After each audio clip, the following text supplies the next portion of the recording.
Welcome to Sachs Realty's Tuesday Night Podcast, where we talk about anything and everything real estate. Each week, we deliver expert information enabling you to make better informed decisions while keeping more money in your pocket. If you're interested in real estate, this is your show.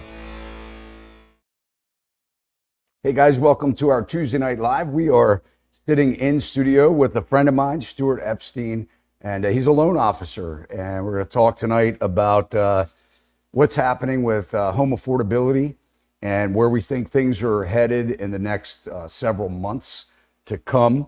Interest rates have come down and home prices are coming down as well.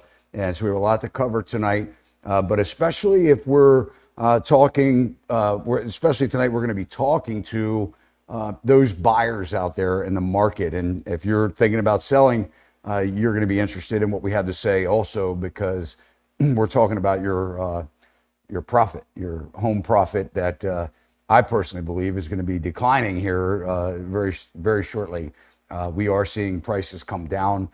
I'm amazed. I was on the MLS, Stu, over the last couple of days and just sort of, looking at deals for clients of ours. And I cannot believe how many price reductions that we're seeing on the MLS, and the inventory extremely, it's just going up like crazy.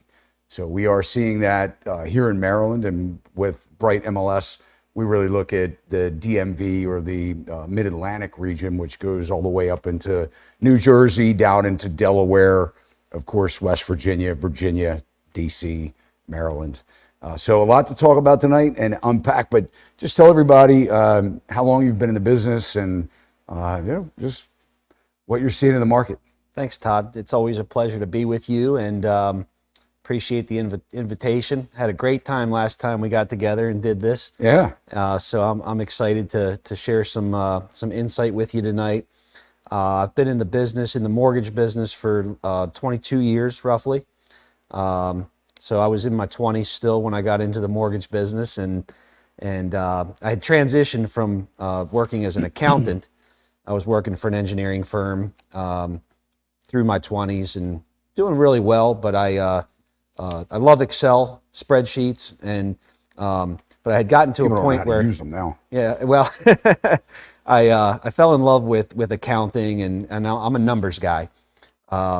I got introduced to the mortgage business, and I realized that I can be a numbers guy, but also, a people person, and I can help people in different ways. And that's kind of how I got into the mortgage business. And it's been a wonderful industry to be involved in, a wonderful career. We get to help people achieve the dream of homeownership together, as a team with our realtor partners. We're the lender, the realtor partner, the title company, the home inspectors. We get the whole gang together, and we help people make smart decisions and, great, home purchases for their future, for them and their families. Yeah. Well, just whatever you do tonight, don't say date the rate, because, I hate date that. the rate. Yeah. No, that won't come out of my mouth unless I'm repeating it from you. Yeah. Whatever you do, don't say that, man. We'll have to certainly, we'll have to call you out on that one, but I know you wouldn't say that in the first place. But I think we should start. And guys, I just want to tell you, if you're new to our channel or to our live stream, go ahead and comment your questions, and we'll see if we can't get those answered tonight. And if you're watching it after we're live, go ahead and place a comment below, and Stu will be monitoring that as well to be able to answer any of your questions.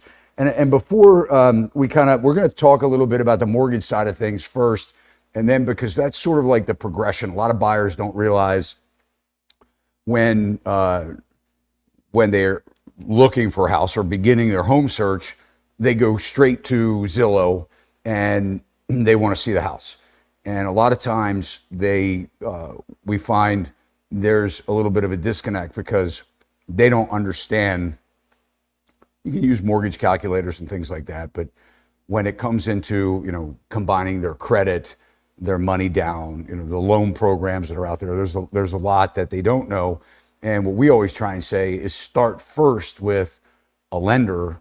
It's okay to contact us or an agent, but an agent should really be saying, hey, let's get you teamed up with someone to do an overview of your credit and your money situation, your debt, sort of start there so that they are looking in the right price range, because a lot of times they don't even know where to begin. So we'll talk a little bit first about that, Stuart, and hopefully tonight we're going to educate a lot of people and answer a lot of questions and help save them money, which is the big thing that I want to focus here tonight. I believe in when we're representing buyers, we want them to save as much money as they can. And despite what the market is, even if it's a limited inventory, even if it's a seller's market, we still want them to be smart and save as much as they can. And we have a poll, and if you guys are just logging on and you haven't checked out our poll, Joe, maybe we can start by pulling that up. We had a couple questions on there, and it is a little bit of a trick question, and we're going to break it down. But what is more important when buying a home? And it seems that 68% of the audience right now, it's only 95 votes. We're hoping that goes up exponentially. 68% says sales price. 22% says the condition of the home is more important. And then thirdly, which is the lowest here, and I'll kind of zoom in because it really is, and we'll dive in and kind of tell you the reason why I believe one over the other. But sales price and condition, it will be between those two. If you're voting and you're hearing this, you can kind of take that as a clue. But the problem is that monthly payment has been something that we have just, I hate that. We have just sold America short on a payment. And what they really don't realize is they're screwed with a payment. The payment screws them, right? Because they end up paying 3 times the amount for the house if they keep the house. It's ridiculous. They end up refinancing, even going deeper in the hole. But that's how we've mentally established, what we should overpay on, because we sucker them in with this payment scenario. But anyway, we'll start out, Stuart, with mortgage. So just kind of I guess the biggest question is, let's talk about credit score. Because I know that this is even, we'll dive in a little deeper, but the books are kind of cooked starting right there. Because for the last several years, there are things that don't show up on credit reports, like tax liens and now student loan debt, or not paying their student loan debt, stuff like that. But talk about the importance of credit score. And when somebody goes to, and what I hear, people are afraid when they go to pull, they don't want to talk to you yet because they're like, I don't want my credit score to drop when they do a hard inquiry. So just kind of take us from the top and, tell us, how do they get qualified without dinging their credit score?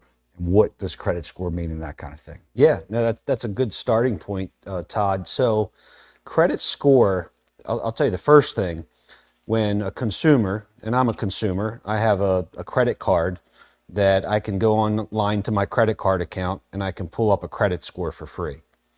And my credit score, maybe it's an 805 or whatever. Now, if I go to apply for a mortgage, the credit score that the lender pulls is not going to be the same as what I pull when I go to a consumer, a free credit report, offering, or through my credit card or through my bank. So that's the first thing that any future buyer should know, is that when you go to pull your own credit score, that's not necessarily going to translate to the score that we pull as a lender. It's a different algorithm that's used, and that kind of confuses people sometimes. What's it do? Just pull from all three?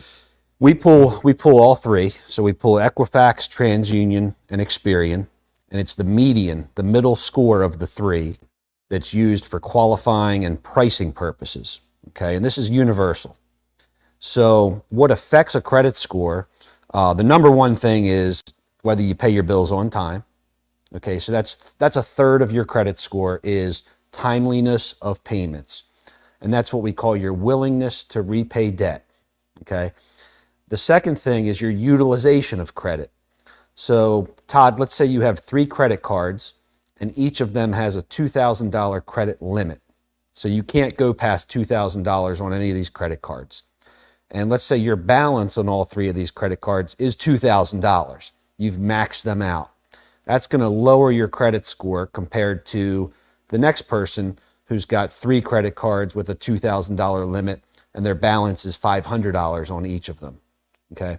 Now, even if you pay off your credit cards every month, at the time that the creditor, your Visa or your MasterCard or whoever, at the time that they report to the bureaus each month, Equifax, Experian, and TransUnion, that's the balance that's going to be reported to the bureau, and that's the balance that's going to show up when your credits run.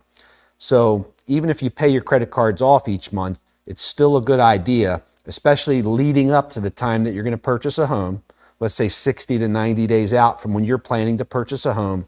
Try to have the utilization of your credit as low as possible. It's going to boost your credit scores. Now, to your question, why is that important? Well, it's important for a couple reasons. One is many loan types are, and just about all loan types, have some impact on pricing, or they're tiered by your credit score. So for example, if you're doing a Fannie Mae or Freddie Mac conventional mortgage and you have a 760 credit score, you're going to have a slightly better deal than somebody that has a 680 credit score. Okay. How much of a difference? Well, there's a chart. They're called loan level pricing adjustments. Is it a whole point? It can be. It depends on your down payment and so forth. So it could be the difference between 6 or 7%. Probably not that drastic in most cases, but it could be, yes. So this was a big topic last year because the agencies, when I say agencies, I mean Fannie Mae and Freddie Mac, kind of structured their LLPAs, loan level pricing adjustments. Loan level pricing adjustments are things like the occupancy. Is it going to be a primary residence, a second home, or an investment property? That's a loan level pricing adjustment, or you could call it a risk factor. An investment property is considered a higher risk loan than a primary residence because you can walk away from an investment property easier than you can walk away from the house that's the roof over your head that you're living in, right? Your credit score is a risk factor. The amount of money you're putting down is a risk factor. If you're putting 40% down on the purchase of a home and you're borrowing 60% of the value of that home, you're a lower risk than somebody that's borrowing 95 or 100% of the value of that home. If you default, then the lender's got more room there to recover their losses. So there's not a specific, it's going to be 1% better if you have this credit score. It's really more complicated than that. But the credit score is important. The credit score is important. That's the bottom line. Let me ask a question because you were talking about whether you pay on time. Some people, and I mean, I've even done this myself, you miss the due date, but maybe it's 2 days later or 5 days later, and you're like, oh man, whatever. Is it only when a payment becomes 30 days past due that it shows up on the credit score, or are they looking at, or is that kind of thing being reported too? They didn't make that exact date. So typically, and it's up to the individual creditor on how they report to the bureau, but 30 days would be the answer to that question. Typically, if you're 5 or 10 days late, maybe there's a late fee. Yeah. It depends on the credit and But you can get waived, by the way. That's I've done it. I mean, where I've accidentally missed a date or whatever, I call them up and they're like, "Oh yeah, we'll waive that for you." Yeah, especially when you have a good history and relationship. Yeah. That's a good point, and that actually, I'll just kind of add to that. One of the other factors for your credit score is the length of time that you've had individual accounts established.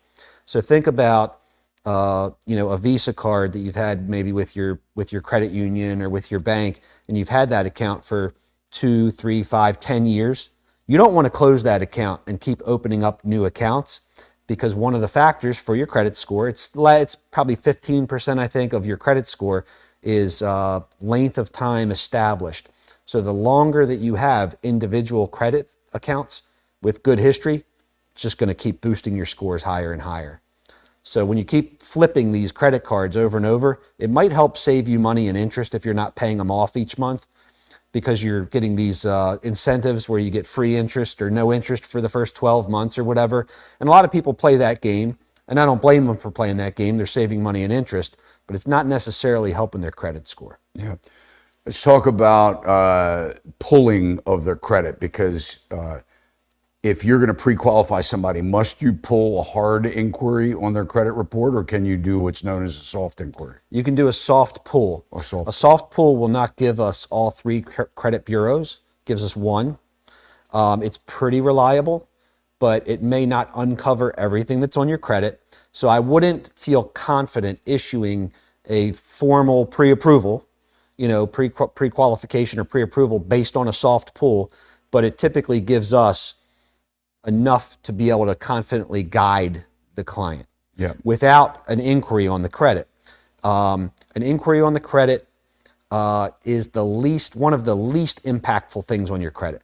So it's typically an over concern, I would say, to have an inquiry on your credit. However, it's a concern.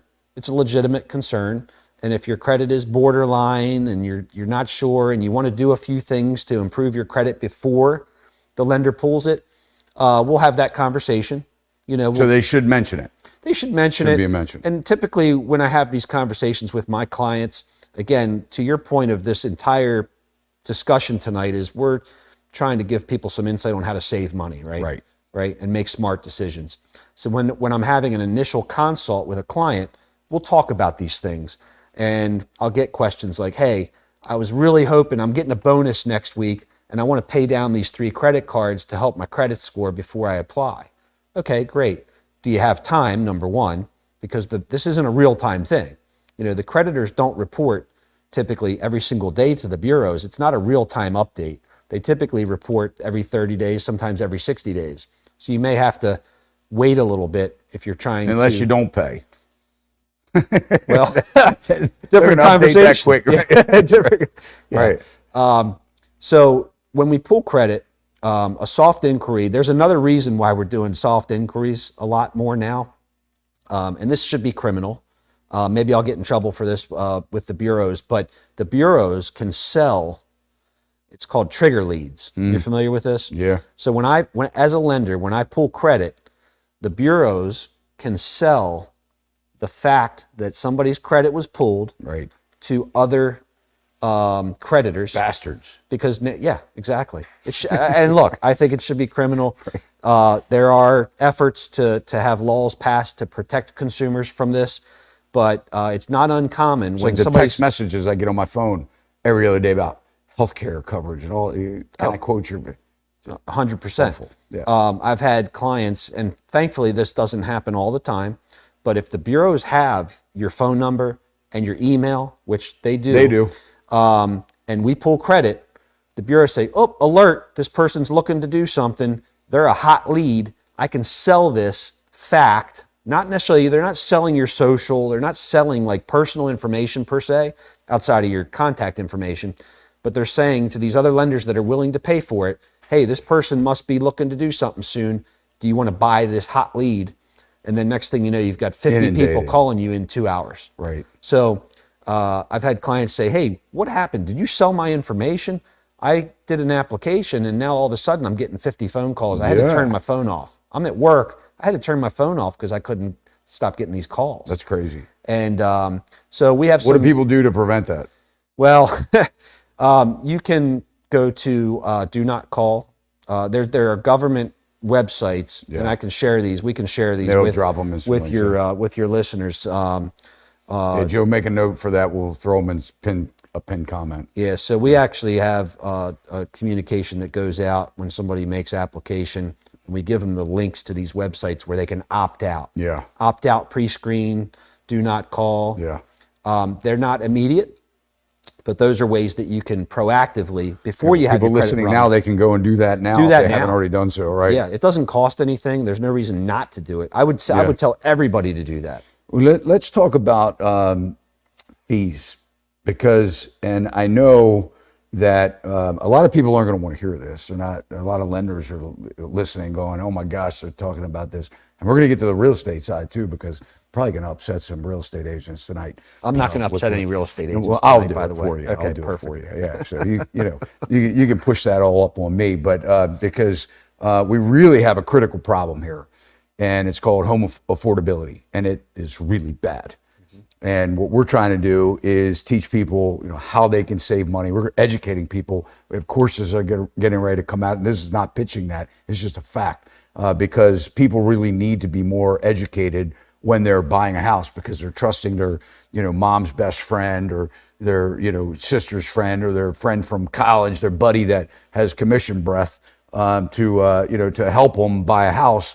And we're not doing a good enough job educating people that they have to be in the driver's seat of this. But we're going to talk about first lender fees, because it's interesting, and I'll talk about this scenario. And you and I maybe even spoke of this before. But so I had a buyer, a client of mine. We ended up buying a house. They ended up buying a house, and they, of course, I'm always trying to ask questions. They came with a loan officer, and pre-qualified. When they came to me, they were working with another agent, fired them. And, but this loan officer was tagging along kind of, in tow, we'll say. And so when I was communicating with this loan officer on some certain things, there was a lot of fluctuation with the rates. They went crazy, or 8%, right? And then all of a sudden you're seeing some drop down and fluctuating back and forth. And so I'm kind of diving in, not trying to be the loan officer, but asking questions. So I was talking with the loan officer, and I said, look, they want, you want to lock them down. You want to lock them into a rate. And we're going to go over a couple hot buttons. We're going to put you in the hot seat. But a couple things, when we were talking about, locking in a rate. So I said to the loan officer, can they get a free float down? And of course, the loan officer said, oh, no, we don't do that. And we'll let you explain what a float down is. Mm-hmm. But in a time when there's high volatility and we're trying to buy a house and trying to lock them in, if the rates go down, we want them to benefit by a better rate, right? Absolutely. If they're going to commit. So, of course, this loan officer said, nah, we don't do that. Not only did they say that, but after they found another loan officer, let's just say, that did allow for a float down. Now, all of a sudden, this other loan officer is on the phone with me saying, oh, we can do that. I talked to my manager and we can do it, blah, blah, blah. Too late. You get one shot, right? But then their fees, based on their LE, their loan estimate, right, between that lender and another lender, $7,000 my client saved in money, right? Real down payment money, loan origination fees from one lender to the next. So let's talk about it, because I want them to know that they're going to shop agents. They should shop loan officers. So that's the idea here. Yeah. Now let's talk about what is a float down, and do you guys offer it? Oh, absolutely. So a float down, once you're under contract on a home, typically that's the point that you lock in your rate. So typically we also offer it's called a lock and shop. So you can, in an environment where it's pretty evident or certain, or where all the projections are saying rates are on the rise, that's where a lock and shop can come in handy. So we can literally lock an interest rate in. And again, it's based on their criteria. It's based on their credit score. It's the type of financing that particular client is doing. We say, okay, we can lock you in at X rate. You have 90 days to find a house, go under contract, and settle. Okay. Now, that's the less common. Typically, people lock in their interest rate once they're under contract on a house, and locks have an expiration date, 30, 60, 90 days, whatever's needed for that transaction. The shorter the lock period, the better the rate. Okay, so if you need a 21-day lock because your settlement date is 21 days away, you're going to have a slightly better interest rate or terms than if you need a 60 or 90-day lock. Let's say you're buying a property that's under construction and it's not going to be finished for 90 days. You're going to pay a little bit of a premium to lock for a longer period of time. Okay, it gets complicated, and it would be more than we could probably get into in this conversation, but there's a hedging cost for the lender. Okay, so the longer the lock and the more volatile the market is, the more risk to the lender to have that locked rate. Mm-hmm. Now, with all that said, let's say Joe Smith goes under contract. We discuss rates. We decide, okay, here's where your rate is. Do you want to lock in? Yes, let's lock it in. I've got peace of mind. And now I can focus on my home inspection and other things. I don't have to worry. I know what my mortgage payment's going to be. I'm good. Now, a week later, the Fed comes out with some announcement that inflation has gone down to zero and, the economy's doing this and that. Boom, interest rates drop 0.5%. Yes, we can float down. There's no cost to floating down in that type of scenario. Okay, so there's no downside for the buyer, but you're not always floating down to market. You might be floating down to maybe 0.1% above market. So yes, most lenders offer some type of a float down option, but it's not necessarily always to market. Right. Is that one float down? So if they lock, let's just say it drops 0.5 point, and they take that float down, but yet it continues to fall. Is it only the one float down that they lock in, or is there a fee for it typically to get the additional fee drop? Or I'll give you the answer that you love hearing. It depends. Yeah. So it really depends on the lender. How about you? So we're a direct lender. We service. So our company CMG has over $100 billion in servicing, and what that means is when they drop down for free, we close loans. We keep them for servicing as opposed to selling them on the secondary market.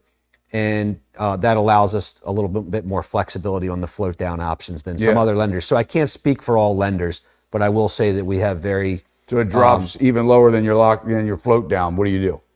You give it to them? Yeah. If it floats, if we can float them down to a lower rate because the market's improved, we'll do that. We do what's right for the client. I mean, honestly, that's what it comes down to. Right. That's the philosophy of. How is the differentiation between, how can someone shop a mortgage? And just to give you an idea, the loan was about 500 in that 500,000 range, 505, I think it was the mortgage. So when we're talking about them saving $7,000 in loan origination fees, what is the difference in shopping lenders? How can that be between one lender and the next? Sure.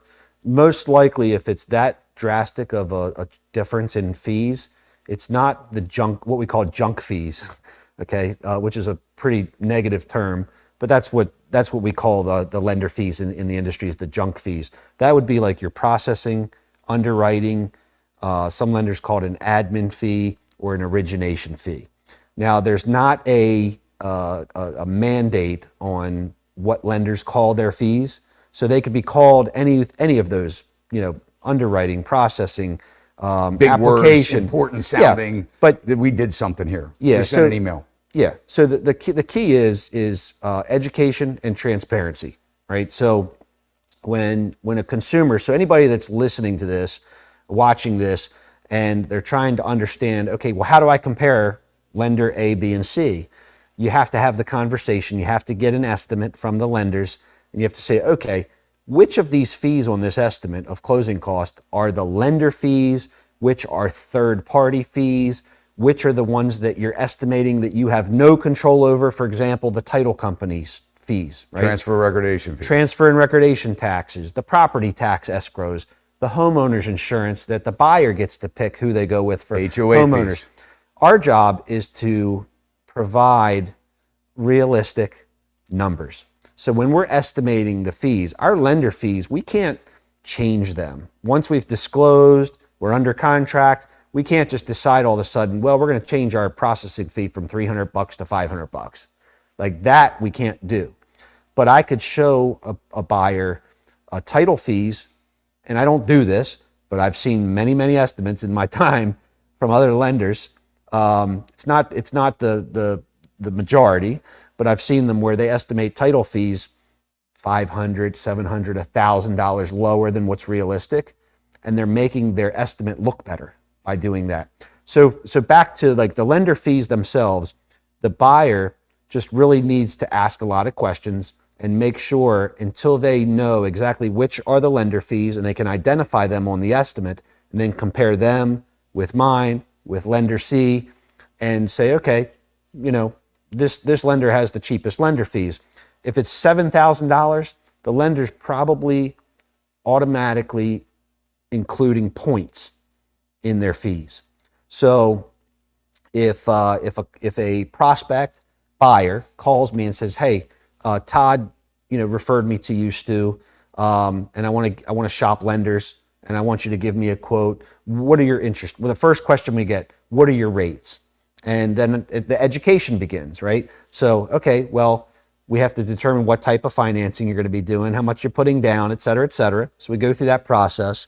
And then I say, okay, well, this is where rates are right now, right? You're not under contract on a house yet, so you're not locking in anything, okay? But this is where rates are right now.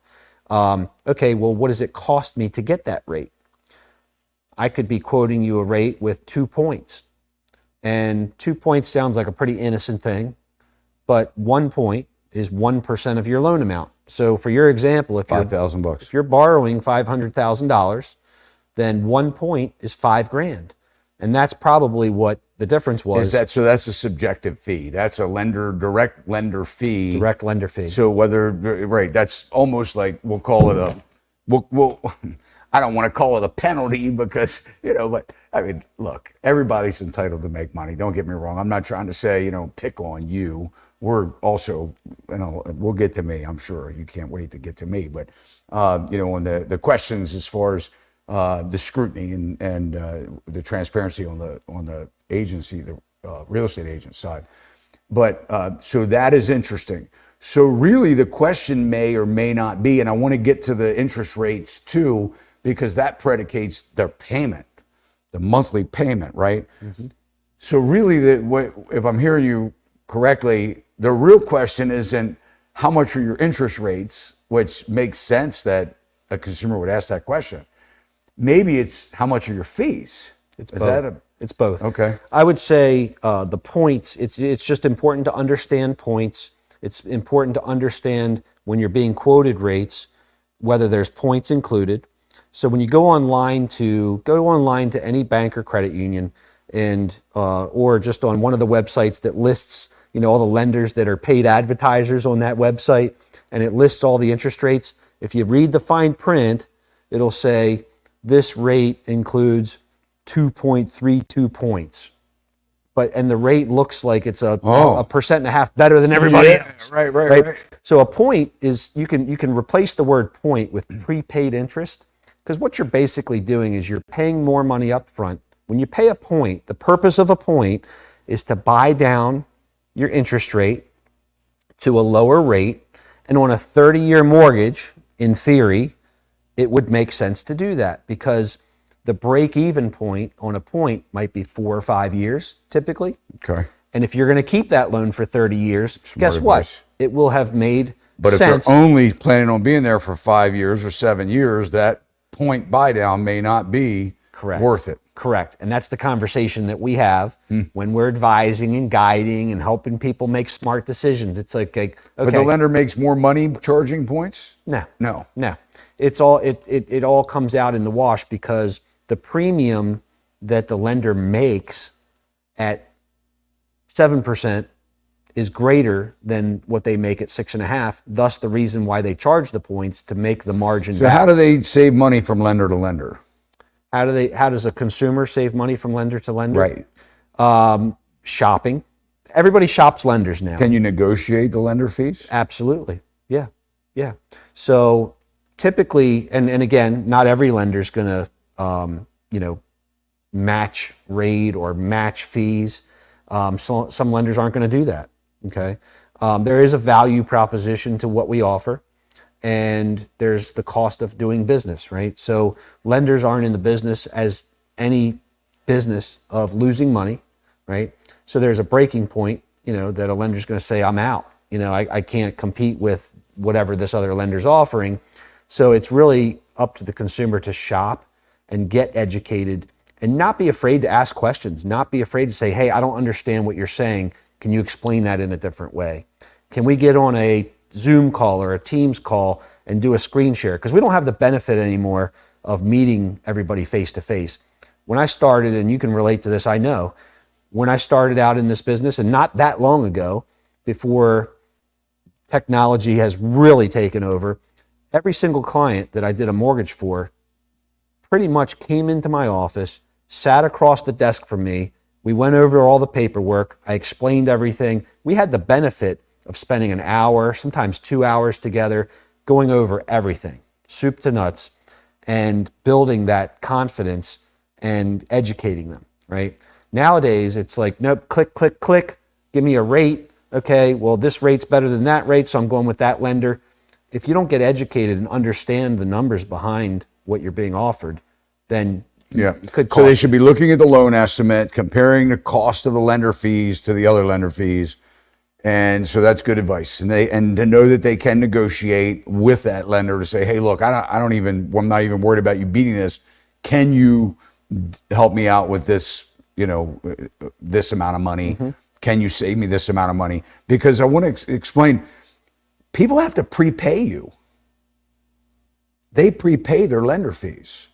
To kind of explain that, that's down payment money, right? I mean, your fees are part of the closing cost. So can you just that's a big deal when a buyer's coming to the table and they're exhausting their bank account, mm-hmm. right? They're borrowing, I won't say borrowing, especially to you, but no, not borrowing, but gift money from mom and dad, right? I mean, that's just gift money. Yeah. So every penny matters to them at this point, to a lot of buyers, 100%. Right? So what happens now with, they got to bring that to settle? Yeah. So closing costs, as an example, closing costs in Maryland are going to range 3 to 5%, depending on where you're buying. The property taxes are part of that equation. And of course, the loan amount, the higher the loan amount, theoretically, the lower the percentage of that number is what your closing costs are going to add up to, just because some of your closing costs are fixed costs. They're not variable with the purchase price of the home. It's a significant number. Now, the good thing is most lenders do not collect their lender fees up front. So you're not marrying, I'm not going to say date the rate, you're not marrying the lender before you make the decision on which lender you're using. In other words, you're not giving a lender, like when you make application with me, I'm not collecting a $500 application fee from you to try to keep you on the hook with me. The only thing you're paying the lender typically is for the appraisal on the home, but that's not even until after you're under contract and you've decided to go with me anyway. So most lenders aren't collecting money up front, but to your point, when closing costs add up before the contract date. Well, before the contract acceptance. Before settlement. Right, before settlement. Yeah. Right. But to your point, but you're closing paying, costs add up. As soon as the contract's accepted, you're writing a check for the appraiser. As soon as we order the appraisal, right, we're collecting for the appraisal and the reason is the appraiser is a third party, right? Now, every lender has different ways that they send out the appraisal or order the appraisal. But the bottom line is they're a third party licensed appraiser who's going to appraise the property. That's the collateral for the home. That's the collateral for the loan. And it's important to the lender, right? So there's all kinds of regulation around that. But the fact is, whether that person goes to settlement on that house or not, we have to pay the appraiser. They have to be paid. Right. It's like the home inspector. Correct. The home inspector's not waiting until settlement to be paid. You like the house? In case they go to settlement. Pay me. Right. So they're entrepreneurs and they're hardworking folks that they expect to be paid whether the person follows through with consummation and goes to settlement or not. Yeah. But yeah, these things add up. The closing cost, the lender fees are the good news here is, Todd, as you know, the lender fees are typically, unless you're paying points, the only reason you should be paying points is to buy down your rate. Shouldn't be just an automatic. No penalty. No penalty. Right. Your credit's lower, then we're going to bang you with a point. Yeah. There are cases where, let's say for investment properties, let's say, for example, there may be, depending on where the market is, you may, to get a rate that's, within reason, maybe you have to pay a point. Non-owner occupied. Yeah, different ball game. Right. But yeah, typically the lender fees are a very small percentage of your closing cost. So if your closing costs add up to 3 to 5% of the purchase price, your lender fees might be 0.5% of that, unless you're paying points. Right. So usually, and this is the truth. So you're saying lender fees are about 0.5 point of your purchase price? It depends, because they're fixed. They're fixed, so it depends on the price of the home. What's fixed? The lender fees. How do you price fix?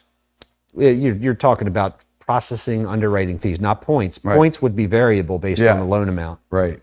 Yeah. But lender fees are fixed from lender to lender? Sure. It's like your home inspect. Well, you're told what you get together and say what you're going to charge? Oh, no. Not, I'm sorry. Lender to lender. No, they'll be different. Right. Now, I mean, for each lender, they're each fixed. lender's fees are different, and that's where the negotiations can come in. Right. So I'm not charging,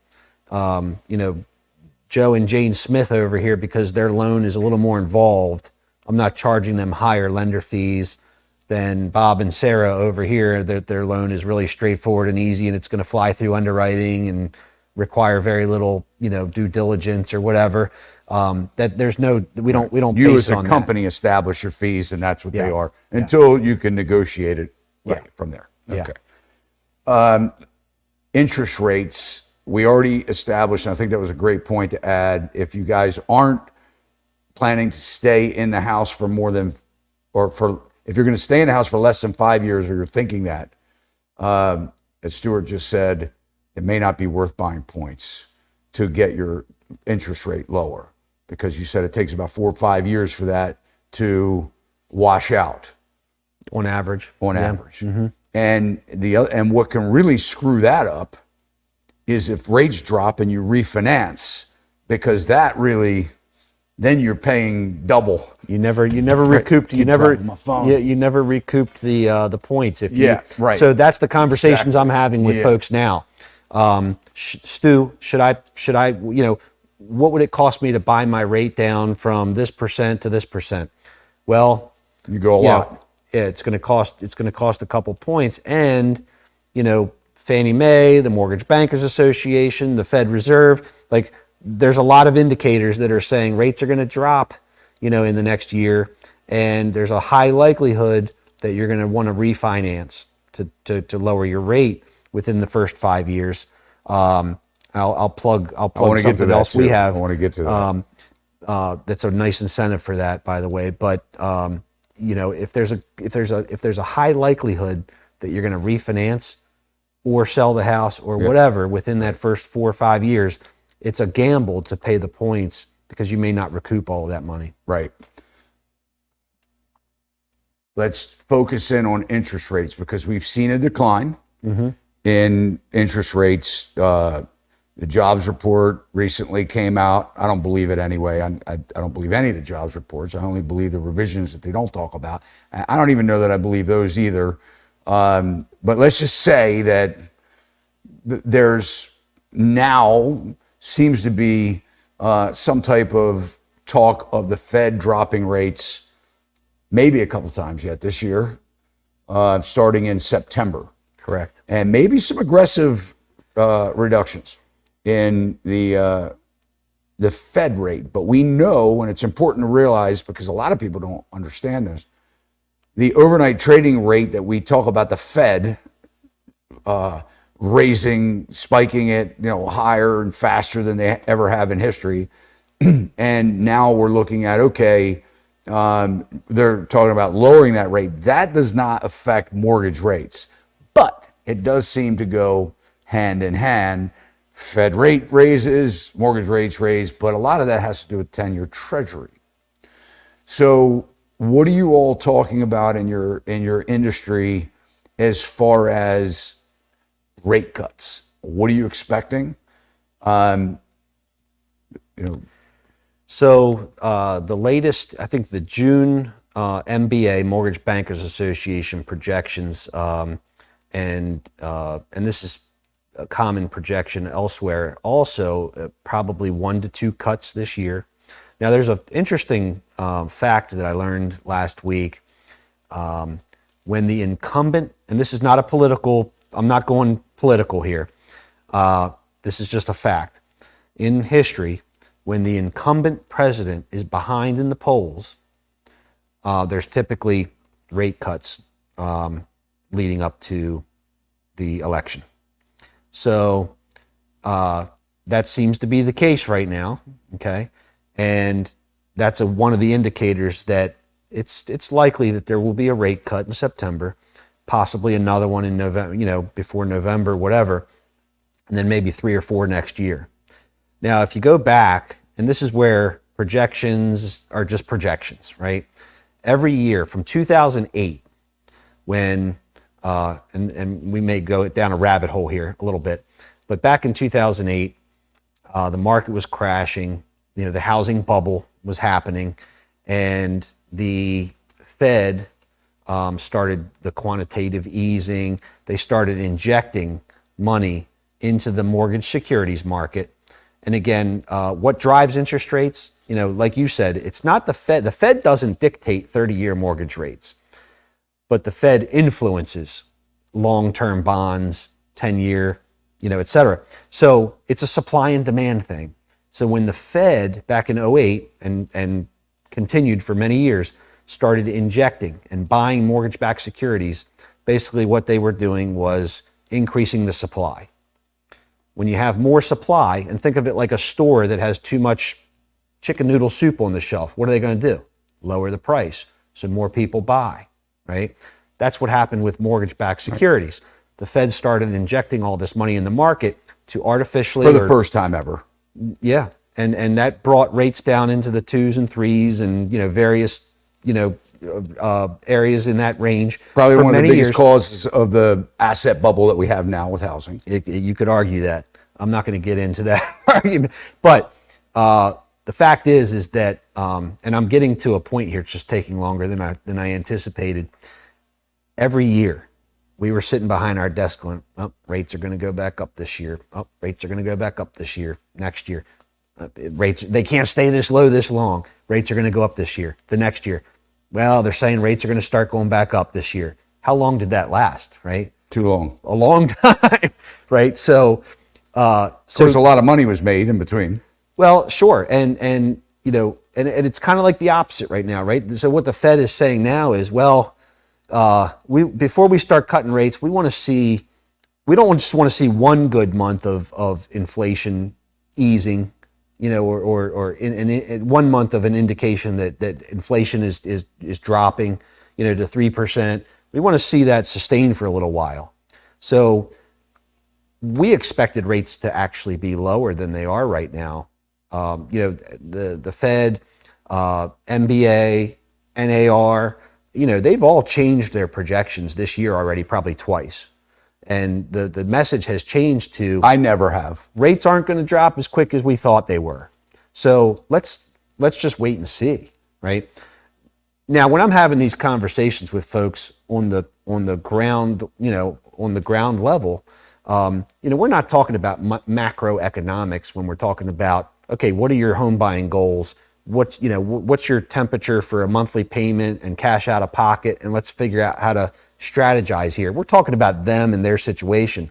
So it really goes back to, in my opinion, don't try to time the market based on 0.5% in rate, right? 1% in rate is 64 cents per thousand, okay? Now, I'm not trying to minimize it, but on a $500,000 mortgage, that's $320 a month, the difference between 1% in rate. Now, I don't know when it's going to be. It's a lot of money. It's a lot of money. I'm not trying to minimize it, but if you have a need for you and your family, or you're relocating, or you need more space, or whatever the case may be, whatever your goal is in your home buying journey, that can't be the deciding factor, right? It can't. You have to navigate and adapt to whatever the market is.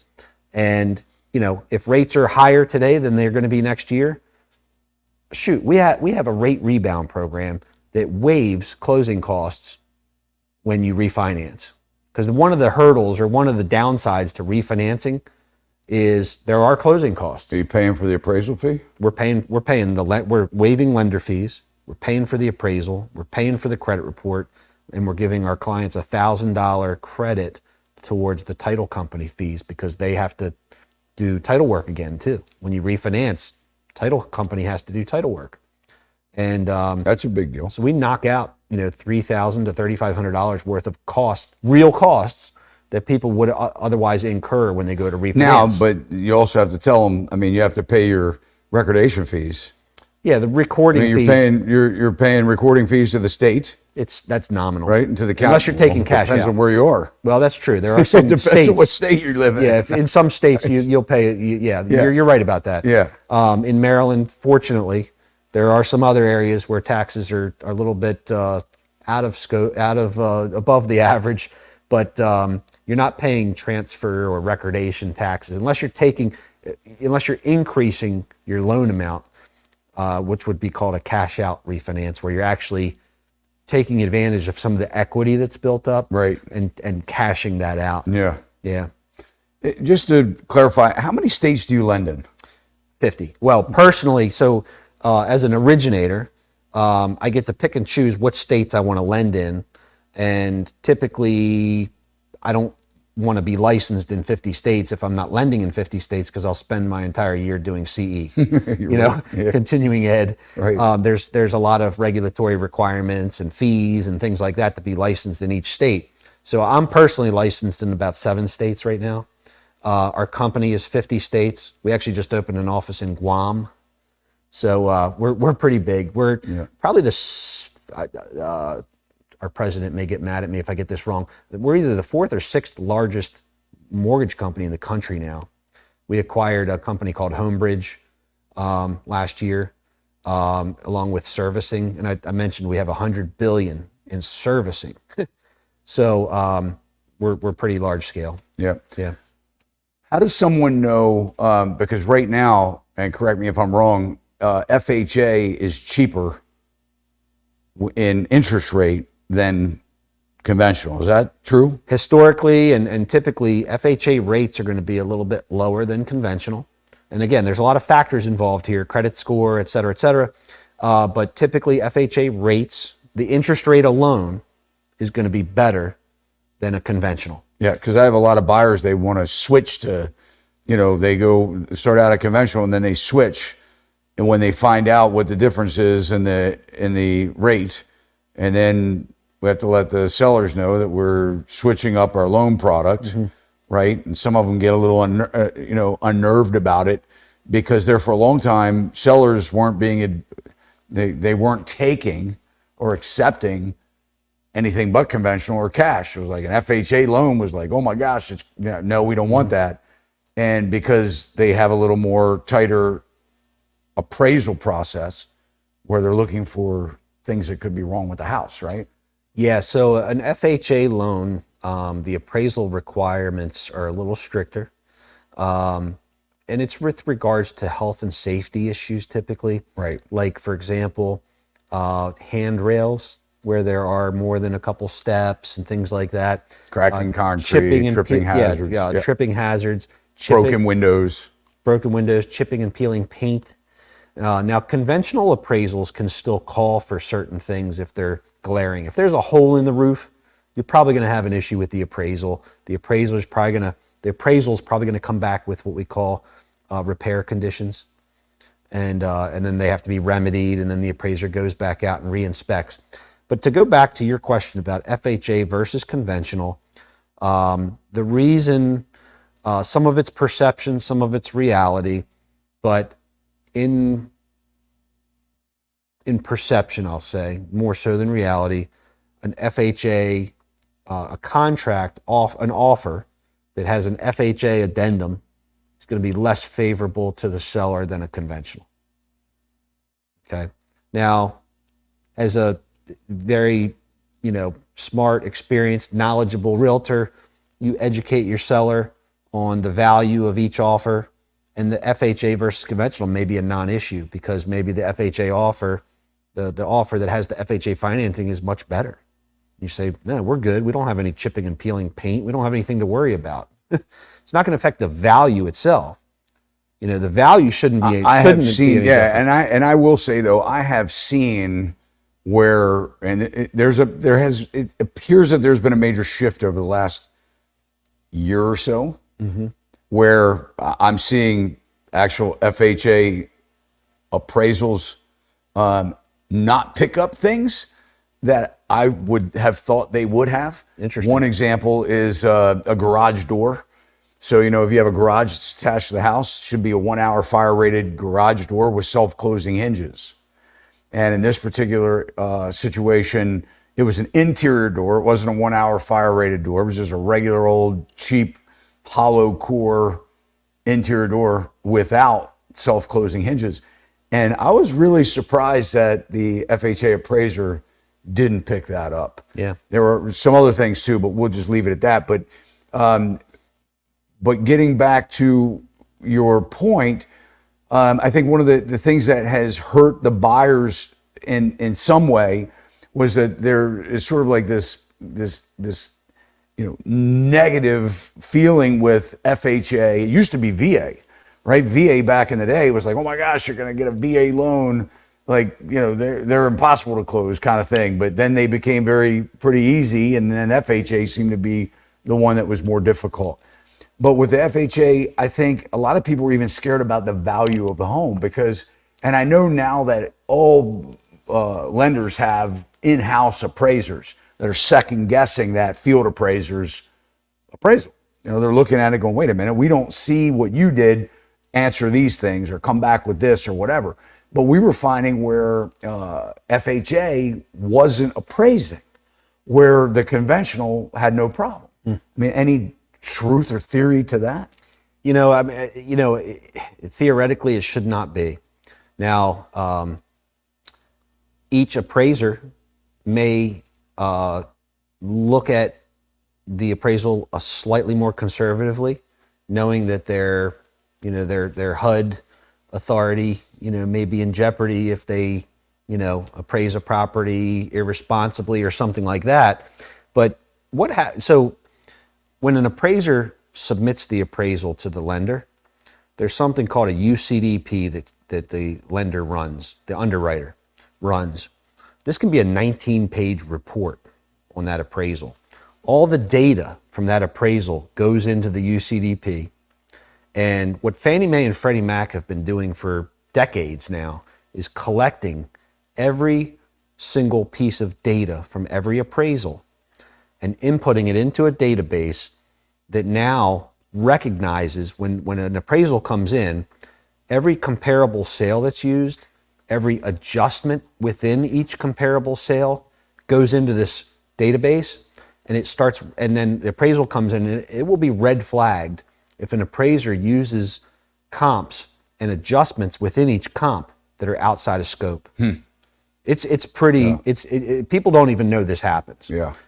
Real estate agents have no clue about this. The consumer has no clue about it.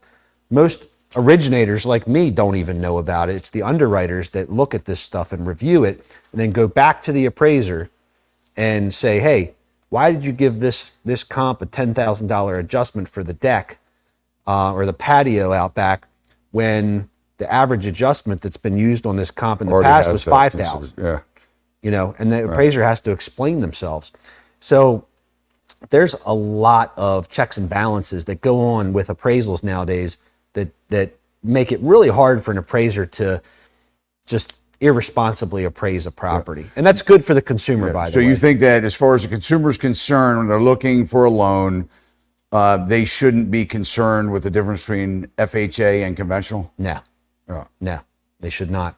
What they should be concerned with is which loan option is smarter for them, Gives them the best short price. term, long term, and talk that through with your lender.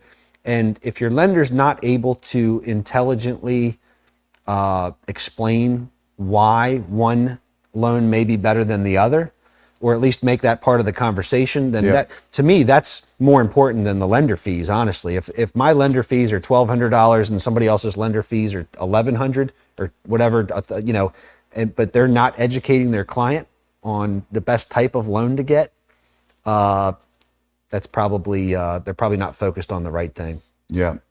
I want to talk about one more thing before we get into the home buying process. I want to take this is all great information, by the way. And guys, if you are in Maryland, we are located we can help buyers and sellers, tenants and landlords here in the state of Maryland. Stuart happens to be one of our preferred lenders that we work with. He is on our website. If you go to sachsrealty.com, you'll find Stuart there and be able to reach out. We'll also publish, I think it is already published in the show notes, all of Stuart's information. And guys, if you're looking for us to help you and you're in Maryland, reach out to us. We have an amazing team here at Sachs Realty. And if you're anywhere else in the country, we also have a broker referral network that you can just go to sachsrealty.com, click on the map of the United States, do a state and then city drop down to find an agent near you.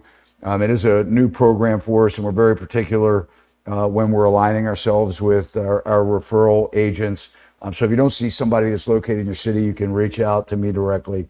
You can send me an email, and I'll try and match you up with somebody that I feel that has kind of aligns with the same way that we believe in wanting to help our clients here at Sachs Realty. I want to talk about mortgage insurance. That is a ripoff, man. I mean, I hate to tell you, but it is the most expensive insurance I think is out there. They kind of slide it under the rug. The amount of money that you pay for the amount of coverage that you're getting, and people don't understand that. Can you kind of peel the onion back with that and tell people one money saving tip is to try and eliminate that, and just kind of how does somebody do that? Kind of go over mortgage insurance. Sure. So mortgage insurance is not an insurance that really does anything for the buyer except for allow them to get certain types of financing with smaller down payments. So mortgage insurance is commonly referred to as PMI. PMI literally just stands for private mortgage insurance. So it also differentiates or varies by loan type. So you have FHA mortgage insurance, which is called FHA MIP, and then you have upfront MIP. So let me try to break this down by loan type. So FHA mortgage insurance, with an FHA loan, you have to put down a minimum of 3.5%. Okay, whether you're a first-time home buyer or not, FHA requires 3.5% down. So if you're buying a house for $100,000, your minimum down payment is $3,500. That's not that much to put down on a purchase of a home, and you're literally borrowing 96.5%. Plus closing costs. Plus closing costs, right? And there are ways to even cover the down payment and closing costs, which we can get into as well with down payment assistance programs, grants, et cetera, et cetera. We could have a whole show on that, obviously. But the bottom line is that with FHA loans, you're going to pay an upfront premium of 1.75% of your base loan amount. So if you're buying a house for $100,000, you're financing $96,500, 96.5%. Add 1.75% to that. That's your actual loan amount. So right out of the gate, you're getting a premium tacked on to your base loan. Okay, it doesn't mean FHA is a bad loan. It's just that's part of the financing. On top of that, with FHA, you have, and again, this is with 3.5% down, you have a 0.55% monthly premium. It's essentially the same thing as adding 0.55 to your interest rate. With FHA, you're paying that monthly PMI for the life of the loan. And it's not PMI, it's not private, it's FHA mortgage insurance. But you're paying that 0.55% monthly, part of your mortgage payment every month. It's a separate line item, but it's called FHA MIP, and it's an addition to your... That never goes away. That never goes away until you pay the loan off, sell the house, or refinance into a different type of loan. Okay. Now, if you're putting more down with FHA, 10%, 20%, it can go away, but that's a different story. Most people aren't putting 10 or 20% down with an FHA loan. More often than not, they're doing a conventional loan at that point, and there's reasons for that are just math. It's just a math problem. And again, these are the things that we go over with folks when we're doing our consult, we're guiding, educating, we're talking about these things. We're breaking these numbers down into the most simple terms that say, okay, this is the right loan option for you because of X, Y, and Z. Here's the math. Math doesn't lie. Okay, so conventional financing with mortgage insurance. Conventional loans, lot more options. So let's say you're putting 20% down and you're doing a conventional mortgage. There is no PMI. There's no mortgage insurance. You don't have to pay it. By the way, FHA MI, conventional PMI, it doesn't do anything for the buyer if they default on the loan. It's not like it saves you or anything like that. It's not paying your payment for you the 3 months you can't pay. It's protecting the note holder. It's protecting the person, the entity that's holding that mortgage. If you default and they have to foreclose, it's helping the lender essentially recoup their losses because you're not putting 20 or more percent down. Do they recoup 100% of their losses? Well, is that the kind of insurance it depends on, it really depends on what the value of that home is at the time and everything. But let's say you're doing 5% down so with conventional financing, if you're a first-time buyer, you can put as little as 3% down. It's actually less than FHA. So one of the misconceptions is that FHA has a lower down payment for first-time buyers. Conventional actually has a lower down payment than FHA for first-time buyers. It's 3%, 5%, 10%, 15%. PMI on conventional financing is a little different than FHA. There's not an upfront financed premium, that 1.75 I was talking about that gets tacked onto your loan with FHA. There's the option of having an upfront premium, okay, that can be, in some cases, financed into the loan. In some cases, it has to be paid upfront. That would be just an upfront premium, no monthly PMI. Or you can do monthly PMI with conventional and not have an upfront premium. Or you can do what's called a split premium. You can have a smaller upfront and a smaller monthly, okay? There's a third option. If you're not putting, this is all assuming you're not putting 20% down on a conventional loan, you can do what's called lender paid PMI. All that means is the lender's charging you a higher interest rate and we're paying the PMI behind the scenes basically. We're paying the PMI, but we're charging a higher rate to pay for it. Interesting. So credit score matters with conventional financing, not just because of not just the interest rate itself, but the PMI is also risk-based. So you made the comment that it's a racket, and hey, it is what it is, right? Maybe it is, maybe it isn't. It allows people to finance a home without having to put 20% down. So a lot of people, down payment is the biggest challenge for home buyers, especially first-time home buyers. So I think PMI is a good thing. The higher your credit score and the closer to that 20% down you get, the cheaper the PMI. Now with FHA, we talked about the monthly PMI never going away. With conventional, it does. So when you get to that 80% or technically 78% loan to value, the PMI goes away. It's not forever with conventional financing. So how do they, if they're currently in a conventional loan and they're paying PMI, what should they do? Should they be reaching out to the lender, ordering another appraisal? I mean, how do they make that go away to where they can get a lower monthly payment now? If it's not through normal amortization, meaning the normal process of making your payments every month and that loan balance getting to 78% Like of 10 the original years after they bought the house. Yeah, it could take that long. It'll go away automatically. What if the value in the house has gone up exponentially? Then the buyer has to call their servicer, and every servicer is going to have a different policy on that. So they bought 5 years ago, where their home is worth 40% or 50% more now. These folks that are financing with conventional loans, paying a mortgage insurance, should all be calling their servicer tomorrow morning, saying, "Hey, I bought my house, 5 years ago. It's now worth 40 or 50% more. Here's the proof." They should be knocking this mortgage insurance. Why aren't they just automatically doing it for them? Because the market can shift. What if the market blows up tomorrow and now you don't have that equity? So they now really the need to call tomorrow versus waiting for 6 months. Yeah, absolutely. When the market really does blow up. Yep. All right, let's take a couple questions here. I have one here. What are the advantages of VA loans, low down payment, Aren't they higher rate than conventional loans? No, typically, like FHA, VA loans are typically lower than conventional.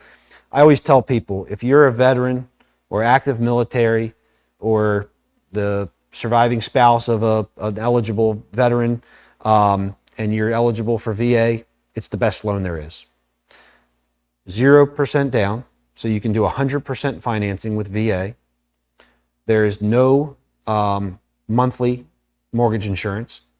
So you can finance the entire purchase price. You're not paying any monthly PMI. There's what's called a VA funding fee. Now, the VA funding fee for most first-time users of their VA benefit to purchase a home is a little over 2%, it's 2.15%. So it's a significant number, but it's financed into the loan, so it's on top of the base loan. So again, if you're buying a house for $100,000 and you're an eligible veteran and you want to use your VA loan, you can borrow $100,000, but your loan amount's going to be $102,150. Now, if you have That's interesting. I don't know a lot of people realize that. yeah. Now, if you have disability, if you have partial or full disability with VA, in most cases that funding fee gets waived. So if you're a veteran, you have a certain level of disability, it's going to show up on your COE, your certificate of eligibility, which we can order for you. If you're not sure, we can go online and order it for you as a VA lender, and we can determine if you're exempt or not from that funding fee. But that funding fee, with VA rates being more attractive, with the funding fee and not any monthly PMI, I still think it's the best loan there is. Interesting. For folks that are eligible. And the nice thing is, and we can talk a little bit about that, is, and I just had a client that did a loan assumption on a VA loan. So they are at an interest rate, I think I want to say 4.12%. They're it's pretty low. The difference is, and when people, and FHA are assumable mortgages also. But I heard it was going to be a nightmare to, with the process, and it was, it was Penny Mac was the servicer, and it was a breeze. It was the easiest thing. We did it within 60 days, and it was easy peasy. It was great. The difference is, if you want to assume somebody's loan, you have to have the difference in cash from the loan amount and to the sale amount. So that can certainly comes with some constraints, but in this case, it worked out very well for the buyer and the seller. So there's that. There was something else I was thinking about with VA, but I can't remember what it was. So anyway, Michael Church here says PMI is a scam, is what I think he meant to say. It's a scam, but the bank does not even have the money they loan. Fractional reserve banking is fraud. So I appreciate your comment there. Let's see here. So why not send monthly CBDC to all citizens' digital bank accounts rather than, or while flooding the financial markets allegedly? The CBDC database could be designed to be populated in that way. Any comments on that? Above my pay grade. My lender said that on a conventional loan with 20% down, I still had to pay PMI, but I can pay it up front on $300,000 home or monthly for 3 years. Any thoughts on that? So can you repeat that one more time? My lender said that on a conventional loan with 20% down, I still had to pay PMI, but I can pay it up front on a $300,000 home loan or monthly for 3 years. No. If you're putting 20% down on a conventional loan, unless I'm misunderstanding the scenario, you would not have to pay PMI at all. Okay.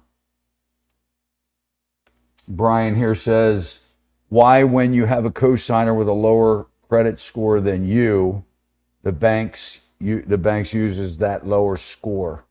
Yeah, so these are rules that are really driven by the agencies, Fannie Mae, Freddie Mac, FHA, VA. USDA is another loan type we haven't really talked about. It's much less common, but the agencies really write the rules in terms of what credit score is used for qualifying purposes. And if you have 1, 2, 3, 4 people, you can have 4 people on a mortgage. It's the lowest of the 2, 3, or 4 borrowers, the credit score that's used for pricing purposes. Interesting. It's just the way it is. The way it is. Yeah. All right. Here we go. Pal, Eddie says, Pal seems to not care about housing. He keeps saying it's not his fault. Inventory is low, so he is not taking responsibility for blowing up the market. I personally think that this would go down as one of the biggest mistakes the Fed has made in history, not raising or slowing down this train a year ahead of time. We saw home prices soar another 25, 30, 40% in 1 year. We could have slowed this down. I think we're going to see a massive price decline, personally. I think that it's coming. We're already starting to see it. I was amazed on the MLS, like I said in the start of the show, for the last couple of days, and looking at the increased price reductions. It is rampant.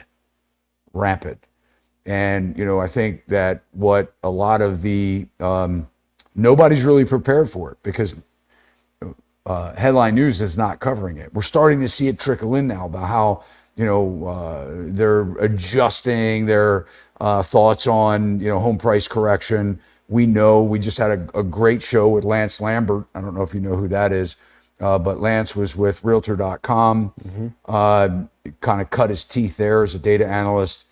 And, looking at the macro scale, nationwide, Realtor.com, as you can imagine, has a lot of data that they've collected, like Zillow. And what he had indicated was that a lot of these markets across the country are now seeing price declines. And we're seeing it showing up in the new housing market, where there is an abundance of new homes. And they're doing it in a lot of different creative ways, like on the lending side, which, they own a lot of these publicly traded builders, own their lending companies, and they can take the hit there where they're doing the rate buy downs and things like that would cost $40,000, $50,000 for a lender, or a seller to be able to buy somebody's fixed rate mortgage down to a low rate. Yeah. So there's a lot of things that are going on that we're not seeing.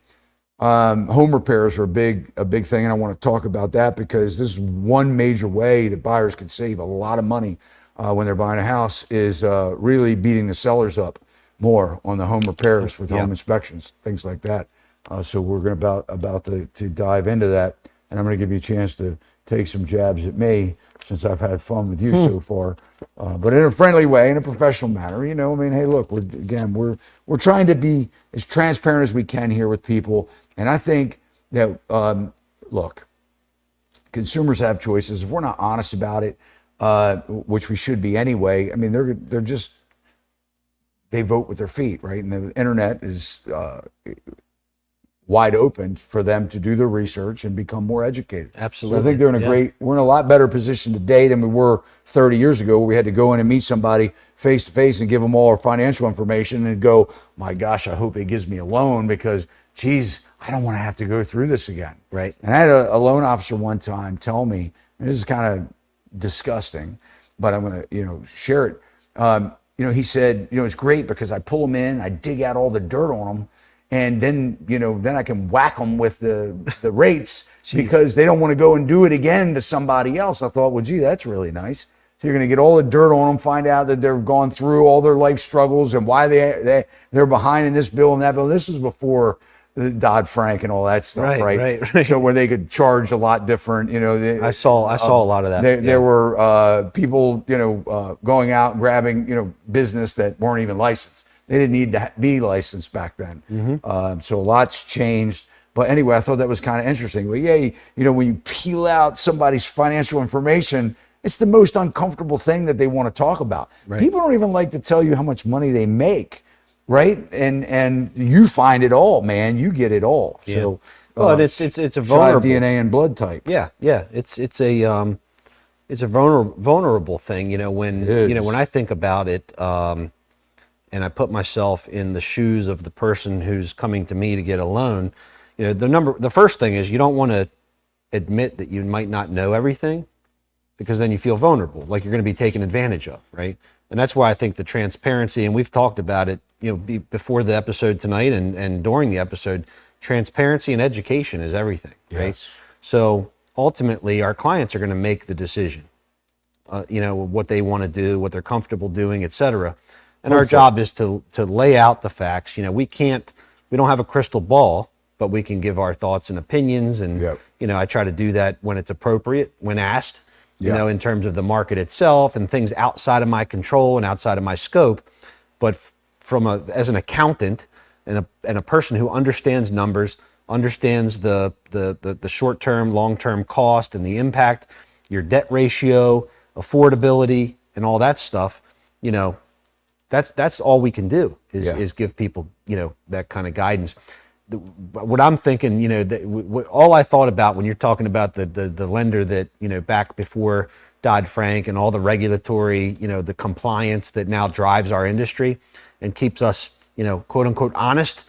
I saw some of that stuff, cash out refinances where people, lenders would try to convince somebody to refinance their mortgage and consolidate all their credit card debt into a new loan. And then another year later, when they've racked up all that debt again, let's do another cash out refinance and I'll save you $300 a month. But what is it really costing you over a 30-year period, over the life of the loan? At some point, you have to have a conversation and say, look, you can't keep doing this. Yeah. It's going to end somewhere. What they want to do now with this new, we won't get into that, but that's this whole Freddie Mac second mortgage thing, this pilot program that was just approved. Disaster on the horizon as far as I'm concerned. That's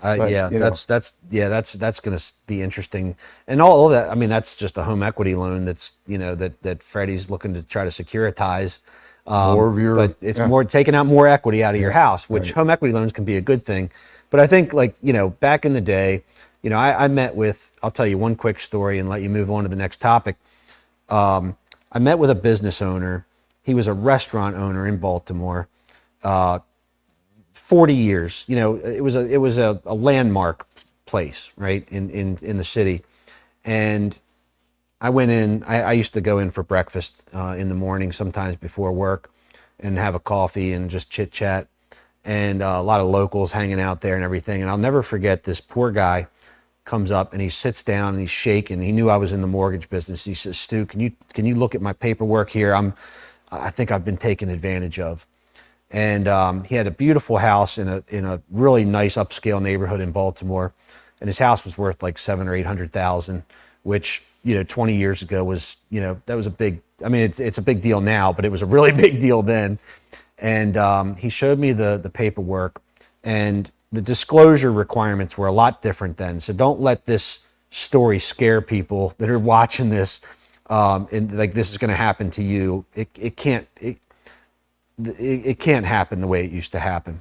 But this lender convinced him that it was a good idea to refinance. He was going to save $300 or $400 a month. But when I looked at the settlement sheet, it was called a HUD-1 settlement sheet back then.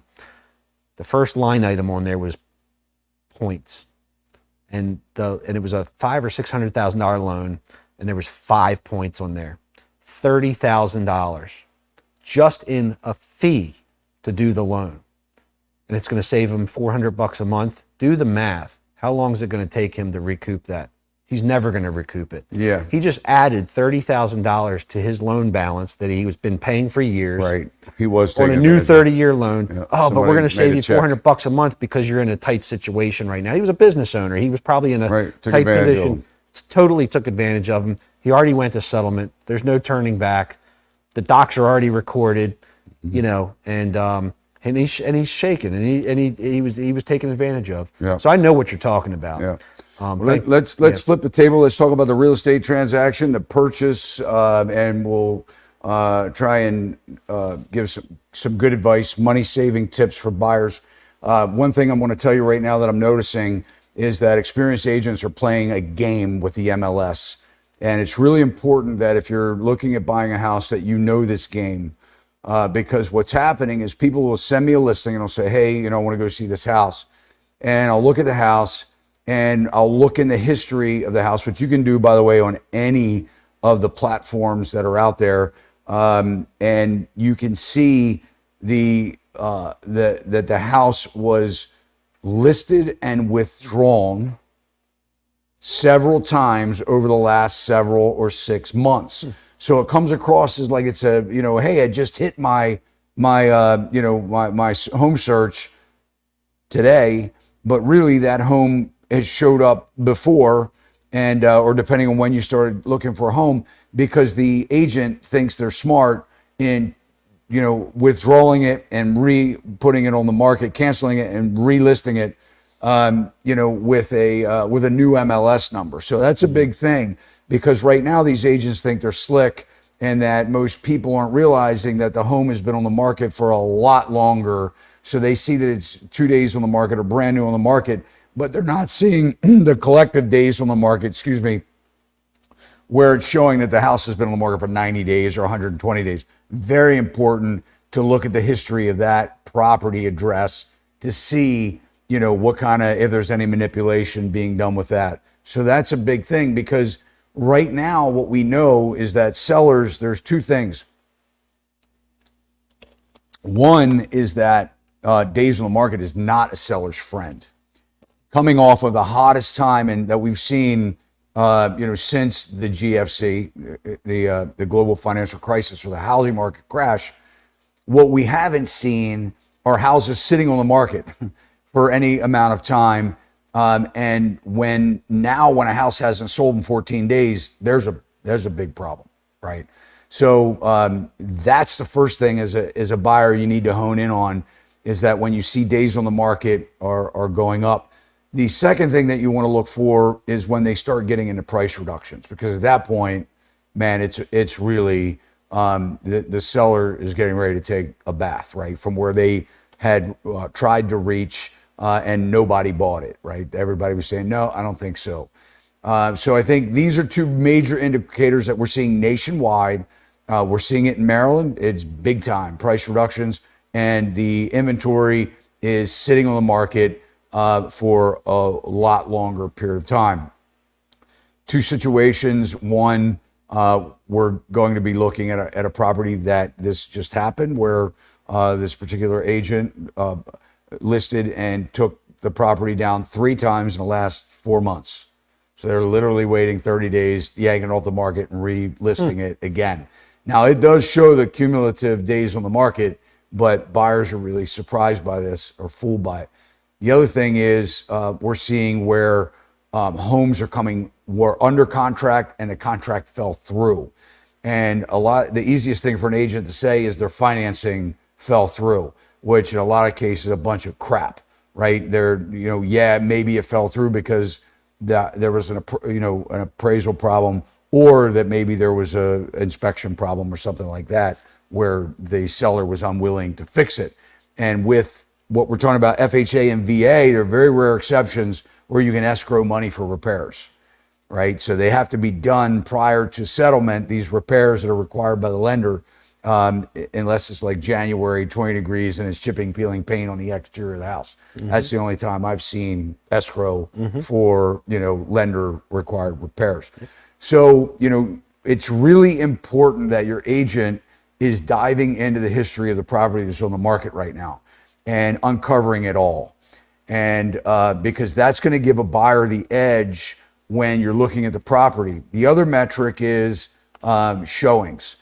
So we can see in our multiple list service, we can see what kind of activity is going forward. So what we're seeing now that is unique to just 2 months ago is that a property is live, let's say for 4 days or 5 days on the market, and there are 0 showings scheduled in the showing time program, which, by the way, we use showing time. It's owned by Zillow now.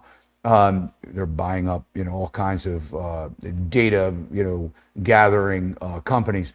But your agent should really be telling you, or you should be asking your agent, if you're saying, hey, I'd like to go see that property tomorrow night at 6 o'clock, ask your agent how many showings are showing in the showing time log or the appointment log, because they, can probably see that data, and they should be able to tell you, gosh, there's no appointment schedule for this thing. And then what I'm doing is even one step further, is calling the agent saying, man, I'm on the showing portal, and do you not have any showings for this listing?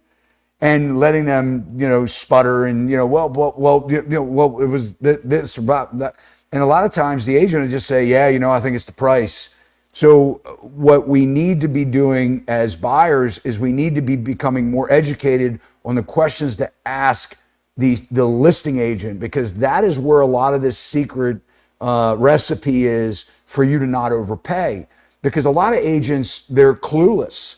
They have no history in the current market. Maybe they've only sold one house and it was 6 months ago or 8 months ago. And there's a lot of our agent pool out there, and they don't even know these things that I'm telling you guys right now, which is sad. And they're not asking the questions. What I say to people all the time is, look, the listing agent, I could ask whatever question I want. Whether they divulge confidential information, that's up to, I can't control that outcome, right? But I can ask questions for my buyer, for my client, on my client's behalf, that will give me some kind of indication of what the heck is going on with that listing.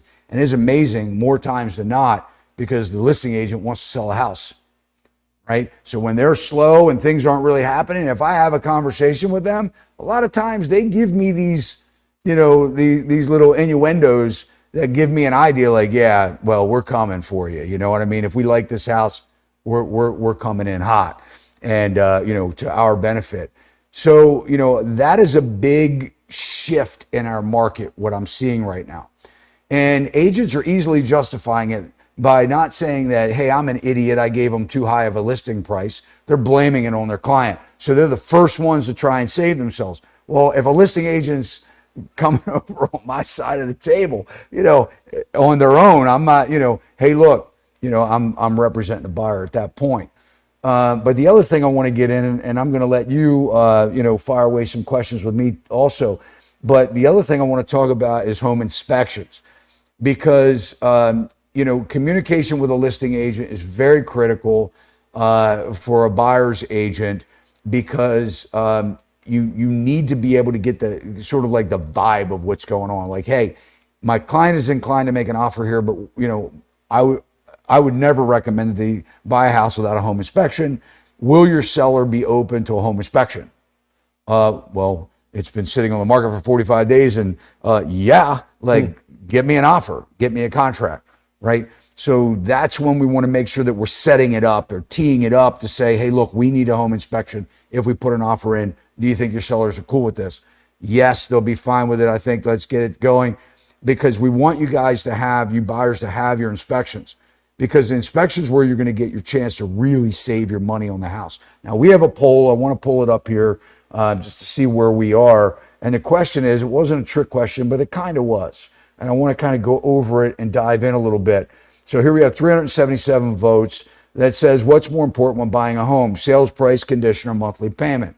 Now, most lenders, and not Stu, are going to tell you the date, the rate, and marry the house, which I think is disgusting, because a lot of times the monthly payment, yes, we've been sold a bill of goods that says, this is what you can buy, predicated on what you can afford to pay on a monthly basis, to your debt to income ratio, things like that, your comfort level, what you're comfortable in paying.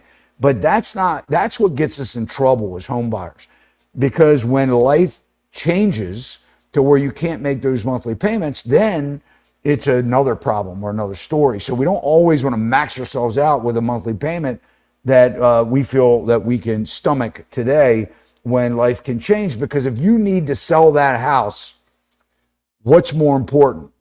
Is it more important that you can sell the house to get out and pay off your loan?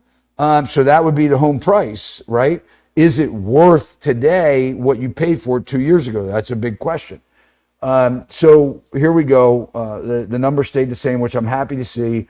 Sales price, I'm going to tell you, is always the most important thing in buying a house, because it doesn't matter what your monthly payment is or the condition of the home if the price is right. Right? So yes, monthly payment, you need to be able to make the payment, but what you're actually paying for that asset it goes back to the old cliche, with real estate, buy low, sell high, right? So we want to make sure that if you are planning to sell that house within a 7-year period of time, that you're buying it at a price that with any down payment money that we feel comfortable that should life throw you a curveball, that because real estate's not a liquid asset, so you may not be able to sell the house for the price that you need. So that's why we say that price is important. The condition, I was talking with somebody today where we were looking at a home that was priced for a little over $200,000. Interestingly enough, when I dove into it, and the question was from someone that was inquiring about their son who was interested in buying the house. Of course, I pull up the history on the house and I said, man, these people have been trying to sell this house for 10 years. 10 years they've been trying to sell this house. What in the hell is the problem? What's wrong? There's a problem here. Something ain't right. They listed it, didn't work. They took it off the market. They listed it, didn't work, took it off the market. Now, and twice in that 10-year period, the contract fell through, where they finally got a buyer and then the buyer backed out. So in looking into it, you're going, so the price is always the most important thing. So what I did was I looked at it and I said, okay, I think the price of the house is worth this much money. I'd buy it no matter what the condition is. Well, there was a home inspection that was prior to, the fallout of the contract. And so I said, well, I don't even care what the home inspection looks like. If I could buy it at this price, I'd bulldoze the house and build another. So there's always a point and a price, and the more hair on the deal, the better the price can be if you're in a good position to buy, right? But if you're constantly at that level where you're, always, robbing Peter to pay Paul, you're trying to, buy down with your bonus, like Stuart said, to get a better credit score. What I'm telling people is maybe wait a year to buy and focus and double down, making a home buying decision as an important, choice, and, cutting out a lot of the other costs. So you're in a better position to capitalize on where, situations where you can buy a house at a really good deal and have equity, going in the door. So that's good. So I'm glad, and you guys can still vote on that poll. We'll check it, hopefully, if I don't forget before we get out of here. But anyway, you and I were talking about, fees. Mm-hmm. And, I want to get into a little bit more of the negotiations on home inspection items actually, let me cover that now. The question always becomes, I had a home inspection and there were unfavorable items on the home inspection.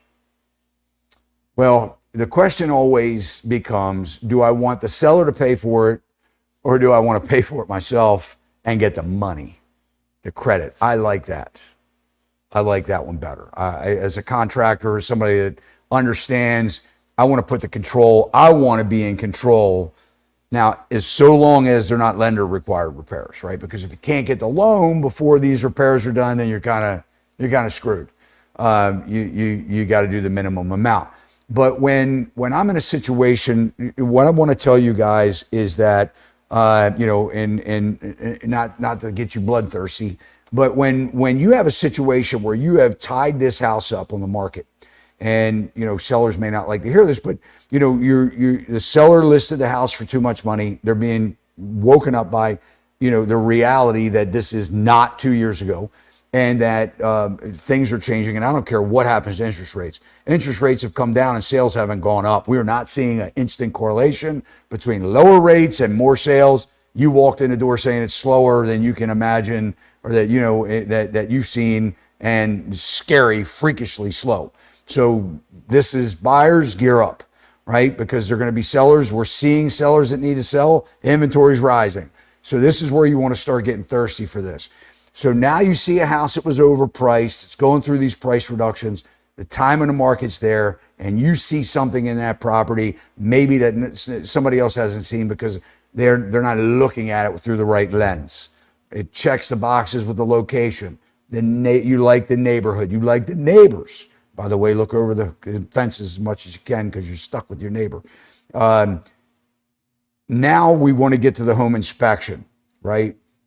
We want a good home inspector, not one of those 72-hour course guys that have no history in construction or whatever. And, it's who your agent recommended. I have a video on that.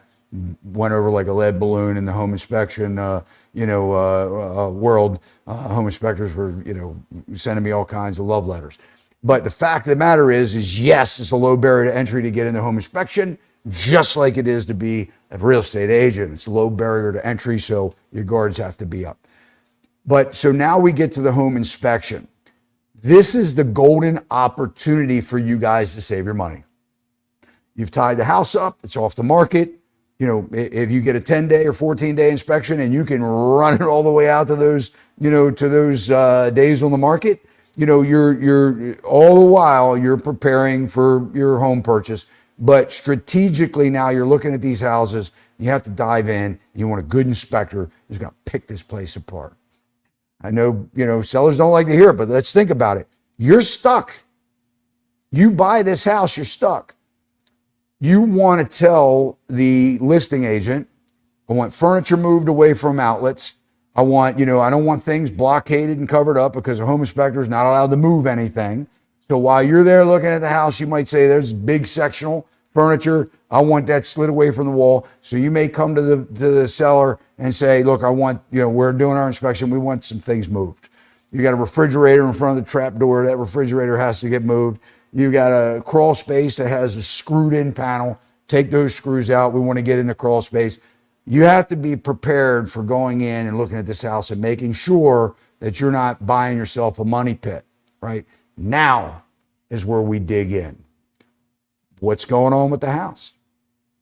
What are the things that should be fixed? A seller, when given a home inspection report, and that's why I like to provide the report with what's called a PIN here in Maryland. Maybe your state calls it something else. It's called a property inspections notice. We know in the industry as a PIN. Here's where we list out the things that the buyer wants repaired. And we're going to attach that home inspection report to it. We're going to shoot it over to the listing agent, give to the seller, and say, these are the things that we want. Guess what? Now, this becomes material facts. So what you have to know is that on the safety issues and items with the house, if the seller doesn't repair it, guess what?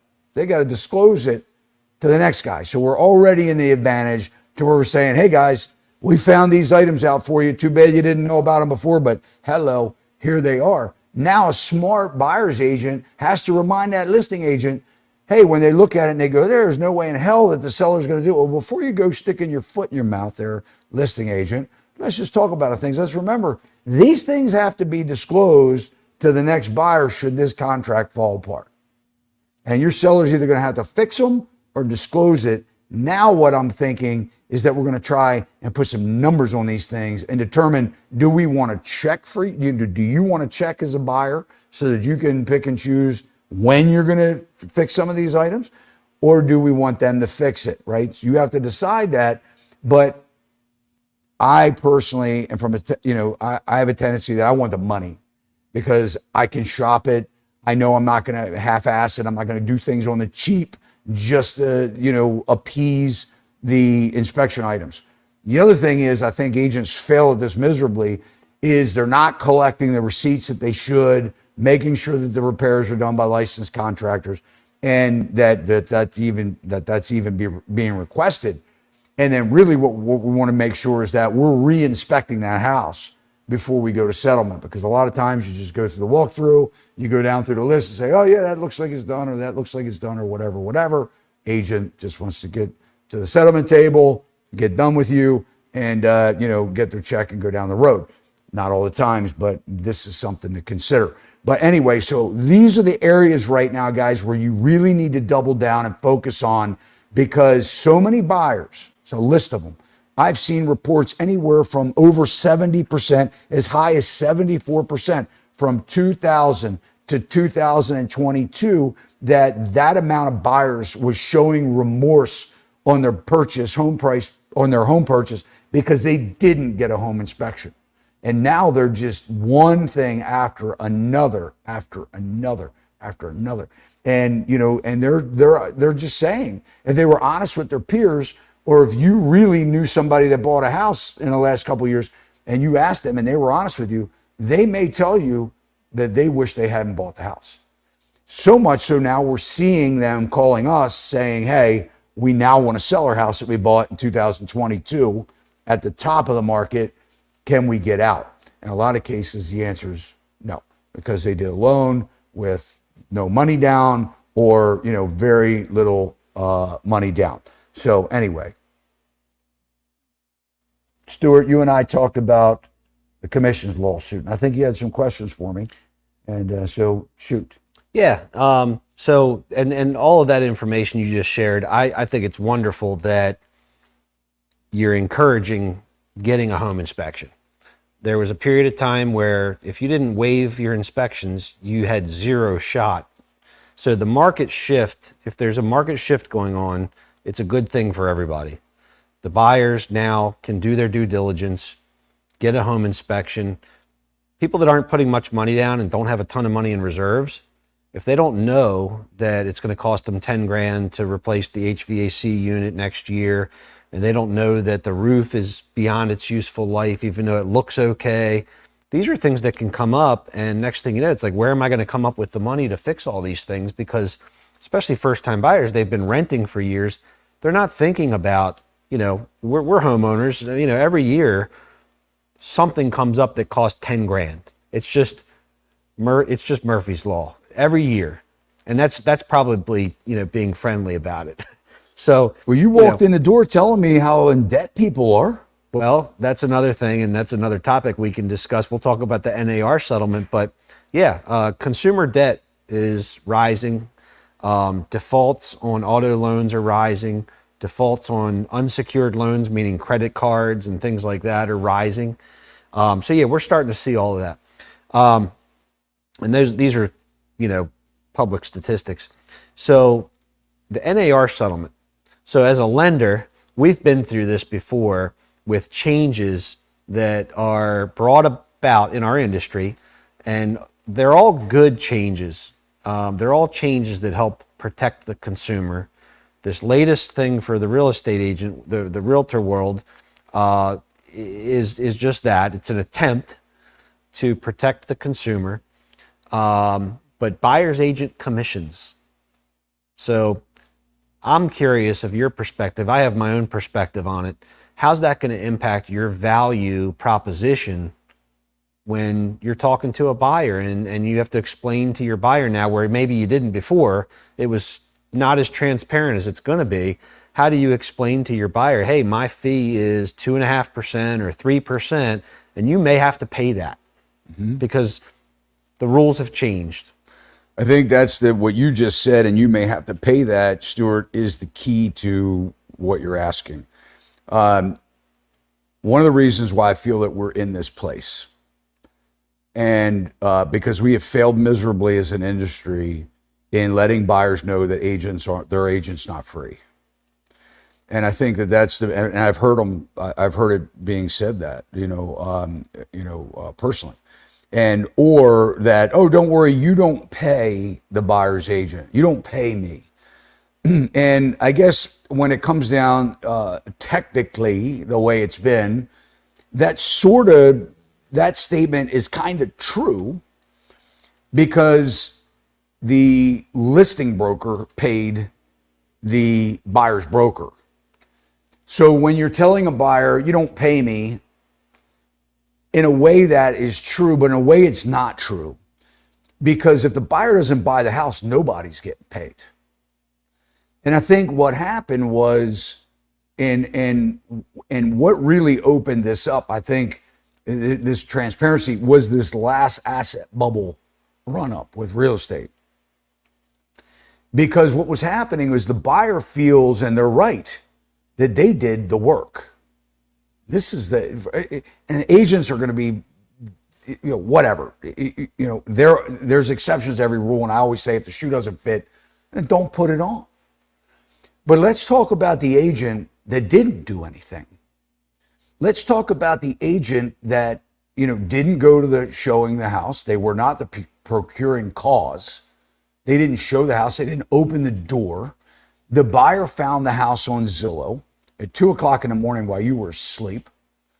They went to the open house themselves at 10 o'clock in the morning on Saturday and fought the traffic to get in, standing room only. And then all you did as the agent was write up the contract and sell them down the river with, well, how much will you give them over asking price and over appraised value? Because otherwise it's not worth me writing the offer. There are those situations that existed. All the while that they had a buyer agency agreement, or maybe not, with their client. Different states are different. Here in Maryland, we needed to have that buyer agency agreement that talks about how buyer agents are compensated. And agents, for the most part, crossed it out and put as per MLS. Well, what a buyer doesn't know what that means. The buyer didn't know about a buyer agency fee. The buyer didn't know how much the buyer's agent was getting paid. And then all of a sudden they showed up at the settlement table and found out the buyer's agent was getting a $27,000 check to their brokerage. And they're going, what? What the hell was that all about? Like, you're making that much money? I just borrowed money from mom and dad for a down payment or to pay over appraised value, a gap between what the house was really worth and my asking price. I'm now strapped to this 30-year fixed rate mortgage. I have a money pit and you just made $27,000. So I understand the frustration, and it all comes down from transparency, which is exactly what where we are right now. And if agents don't wish to abide by these rules, now they'll be in, as in August 14th, I think is the date, they'll be in contempt of federal court. And I don't want to have to go in front of a federal judge to defend on why I wasn't transparent with a buyer. So now we're at this point, right? And a lot of agents are really upset about it. But here's the deal. The deal is it's a conversation that you should be having with your buyer. Because one of the things that you said, and agents, they make colossal mistakes by putting their foot in their mouth, speaking for their client. And what people have to understand is a real estate transaction is 100% negotiable from the beginning to the end. And the contracts are between the buyer and the seller. The agent is helping to negotiate and facilitate to who they owe that fiduciary duty to. And it should never be to both. I disagree with an agent representing both the buyer and the seller, and I wish those states that allow that don't. Maryland does not allow that. But what it comes down to is now agents are going to be forced to have a conversation with the buyer to say, you may have to write a check for my commission. And that's a different kind of conversation, right? Because a lot of agents are coming from this aspect now where they're saying, well, I'm just going to ask the sellers to pay my commission. Don't worry about it. Sign this document, Stuart, but don't worry about it, man, because I'm gonna get these sellers to pay this. Don't worry about it. We're gonna get this fee collected, right? And that's gonna be the danger zone for a lot of agents moving forward, because it will prevent their buyers from getting houses. And that's what I'm afraid of, right? I won't say it will, it may, and it probably will in a lot of cases prevent their buyers from getting the house. So I think the conversation really has to be, and buyers are gonna have to wake up with the fact that if they want a property and they want representation, that they are gonna have to negotiate with their agent a fee that they are willing to write a check for, should it mean getting a house or not getting a house. Because the last thing we want the buyer to do is to be in a situation where their agent is preventing them from buying something that they want. And I've already seen it. I've already started to see it. Agents are standing in the way already of their buyers getting the house. The seller is now being educated, at least by us, and even in front of this lawsuit, to say, look, what is it that you want now to offer the buyer's broker? And in some cases, the sellers are saying nothing, or they may say a small percentage, because now there's zero requirement for a seller to have to pay a commission to a buyer's broker through the MLS. It used to be $1. Now it's $0, right? You don't have to offer anything to get it on the MLS. So now the sellers are being educated to that. Now we'll talk about some of those pitfalls. But what we have to do as a buyer now, we have to know how to negotiate with your buyer broker agreement, so that in the event that there's a house that you really love and that seller is not offering compensation, are you able to negotiate a fee with your buyer broker, your agent, that will, satisfy them serving you? And and the other thing I just want to add to this, and we really got in front of this, a year before, almost a year before all of these new rules came out. When we started seeing these allegations happening, we had already said, we need to get in front of this. We need to really make sure that we're tightening, down all across all the agents, because they're independent contractors. So we need to make sure, guys, that, everybody knows how to talk about this, because this is going to be the new reality if it does stick. And you have to have these conversations. Yeah. So now we've been having these conversations, trying to train the agents on making sure we're complying with these new laws.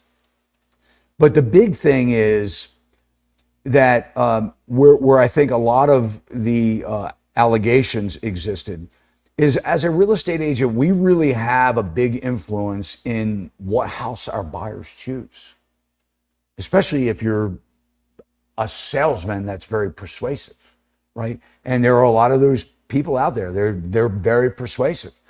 So it makes a good argument that if a salesperson, and that's what we're considered in the eyes of licensing, you're either a salesperson or a broker, right? I'm a broker, which means I, manage salespeople. And it doesn't matter whether you call them a realtor or associate broker, at least in Maryland, you're a salesperson. What happens is now I am, privy to commissions. And I can look at this property and I can see what that's offering. And I can look at that property and see what that's offering. And I look at that property, and it opens the door for persuasion to persuade a buyer against one property and onto something else, right? So human nature would say that that kind of persuasion shouldn't be allowed. There should be some kind of a, and out of this whole thing, what I do like about what they did was now they're forcing people to agree to a fee with their buyer, so that is no longer a temptation, right? So now you get paid what your agreement is.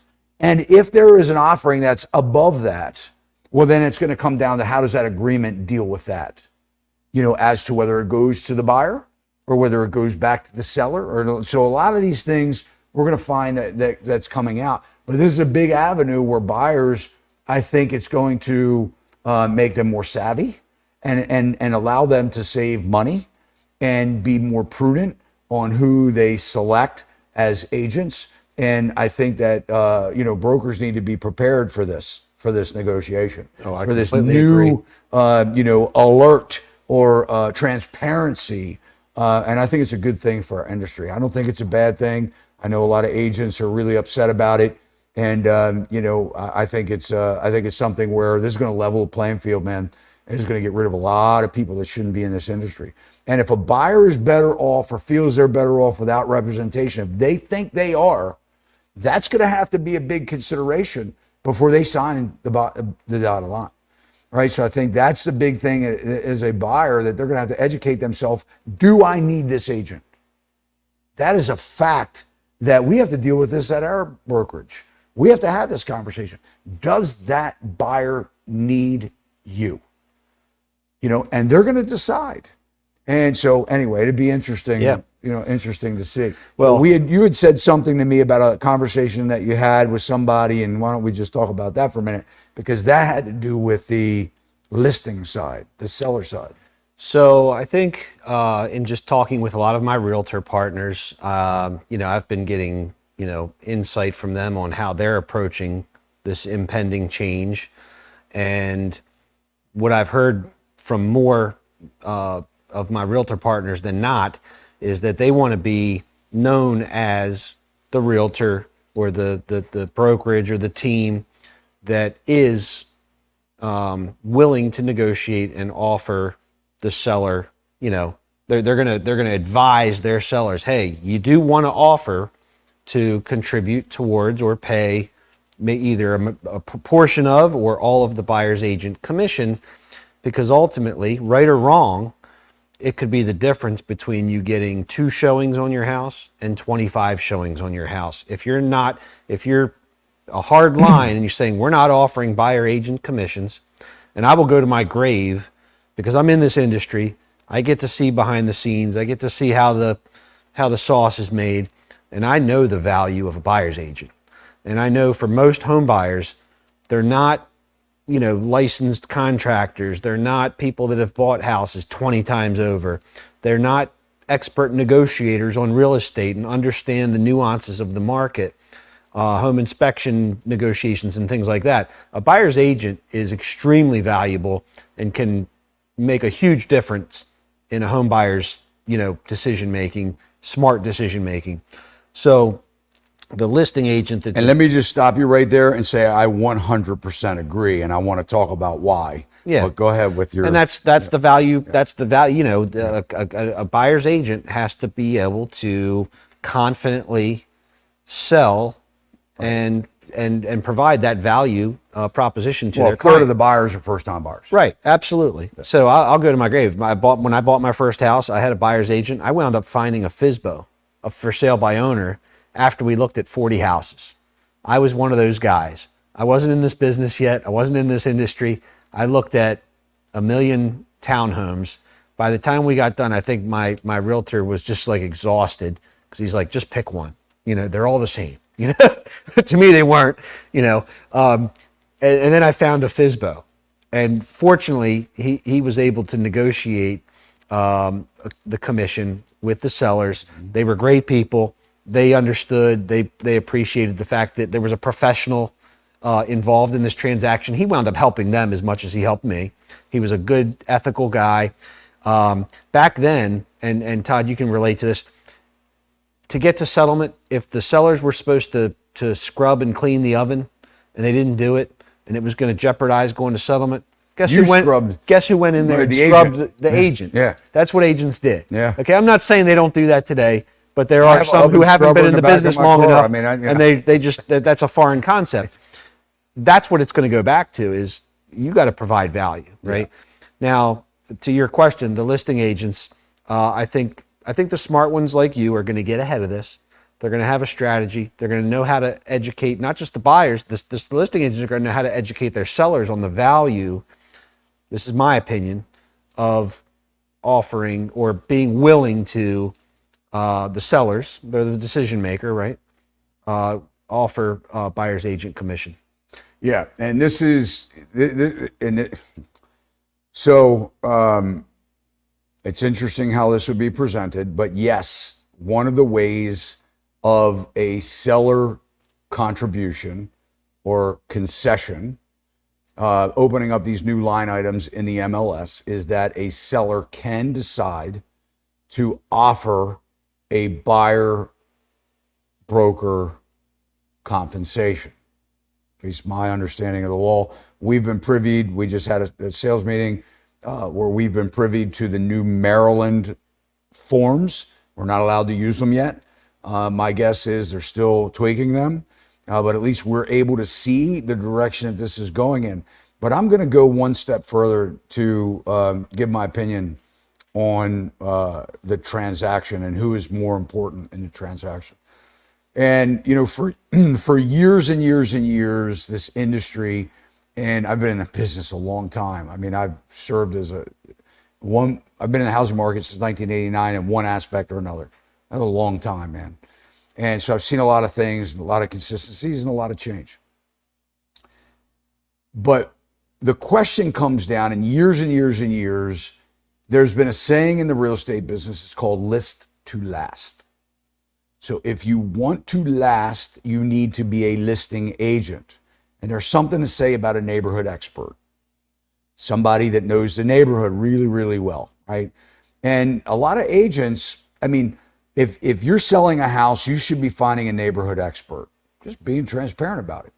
And, you can not know about the area and do okay and run comps, But man, how powerful is the agent that sold 50 houses in the neighborhood, in a direct neighborhood, that knows who your buyer is, probably has them on speed dial because they're reaching out to those to say, hey, I want to be in this neighborhood.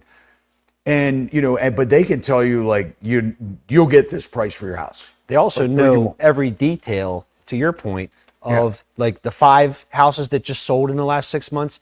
They know what the kitchen looked like. They know how the renovations were. They know every sold your house before. Yeah, they may have even sold the house a couple times. Yeah. I did a settlement. I did a loan for a young lady, settled 2-3 weeks ago. The buyer's agent, had sold the house 3 times. She had been around a while.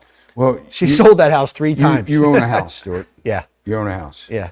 Take yourself out of the business for a minute. Mm-hmm. Who's more important, the listing agent or the buyer's agent? If you had to pick one. Wow, that's a tough one. Well, okay, so I'm out of the industry. If I'm in the industry, the buyer's agent, because that's who I interact with directly and work in tandem with. The listing agent. You think? Tell me why. Well, the listing agent is setting the expectations for the sale price. To your point, they hopefully know the market, they know the area, they know exactly, they know everything about. They know it better than you? Than the seller? Market-wise, hopefully. Really? The details of my house, no. Okay. The details, the neighborhood, the lifestyle, what it's like being there? It depends on the agent, no. Right. You could probably sell it yourself. I probably could because I'm in the industry, but I wouldn't. I still find, I know the true value of it. What's coming down to it, though, we have to look at the future moving forward. And I tell you, and for the first time, and I've been leaning this way, and I've even said it on my show. For the first time in the industry, I think the buyer's agent is actually more important than the listing agent in a lot of the cases. Mm-hmm. Because there can be an a la carte service to help a seller establish the price. You could hire an appraiser for $500. True. Give you the comps, right? Mm-hmm. You have a tremendous amount of internet power. You can aggregate it on these sites yourself. And now, I mean, could things change that? And could it swing back and forth in market conditions if it becomes a major buyer's market, whatever? But I think if we had to come down to brass tacks, I think that what would be tragic is a buyer not having good representation as a first-time buyer with a professional that can help them navigate it from soup to nuts. And, because these buyers don't have a clue, man. I mean, they have zero clue. It's true. And worse yet, they're emotional. And, you don't want to be buying with emotion. We've seen what happens when the real estate agents step back and say, you decide how much do you want to pay. We see the wreckage and carnage that it leaves behind, right? Instead of saying, whoa, let's take a step back. So I don't know. It'd be interesting. It's a trick. That was a trick question. I realize it now, but it is a trick question, and you're entitled to your opinion. And I'm not saying I'm right. No, and actually, no, you're giving me some good perspective here. Honestly, this is a great conversation because now you're making me think that if I'm weighing simply who's more at risk or who's more likely to make a bad decision, yeah, the buyer's agent is more important. The buyer's more at risk of not having representation than the seller. How about this But concept? the devil's advocate here, how about if the seller doesn't have a listing agent and they don't know how to analyze, let's say the buyer is getting a mortgage. They don't know the questions to ask the lender. They don't know how strong their financing really is because they didn't know how to do that due diligence. Again, I now think their they could house a la gets on the carte market. this. I think they could a la carte a lot of this. I think it could be a la carte. I think there'll be services out there, may even be us, that offers a suite of services. Mm-hmm. Hey, look, if you are an inexperienced seller and you need this service, then this is the fee. Yeah. But if I had to say, you just said it. Think about this. If we are pushing buyers into a buyer agency contract, the agent can stand between the deal. Mm-hmm. If you're my buyer and you sign a contract to pay me X amount of percent, or a flat fee or whatever it is, and you can't afford to pay it and you're expecting the seller to pay it, then I'm standing in the way of you getting a house. Right. Because I'm not working for free. Right. So if I had to advise a seller, I'd probably say it's more important to pay that buyer's agent that has their buyer under contract than it is me. I mean, I'd have to, if I'm being honest. Yeah. Now there are cases where, it is a benefit of having a listing agent. They're going to get you a higher price, maybe, if the market shifts. You got to weigh the pros and cons. Yeah. But what I think we need to do more than anything is we need to be critically asking the agent and interviewing the agent in a way that best suits the buyers and sellers' needs and negotiate the best price to do so. And, and that's, look, we're open for business, and we're open to have those conversations. Yeah. Right. And I think we need to get in front of it. That's why I'm coming out with courses that very soon that are going to hit the street, that are going to help buyers and sellers make decisions without an agent, if they so choose to do it. And that may come across as, unpleasant to some agents, but that's going to make them worth their weight.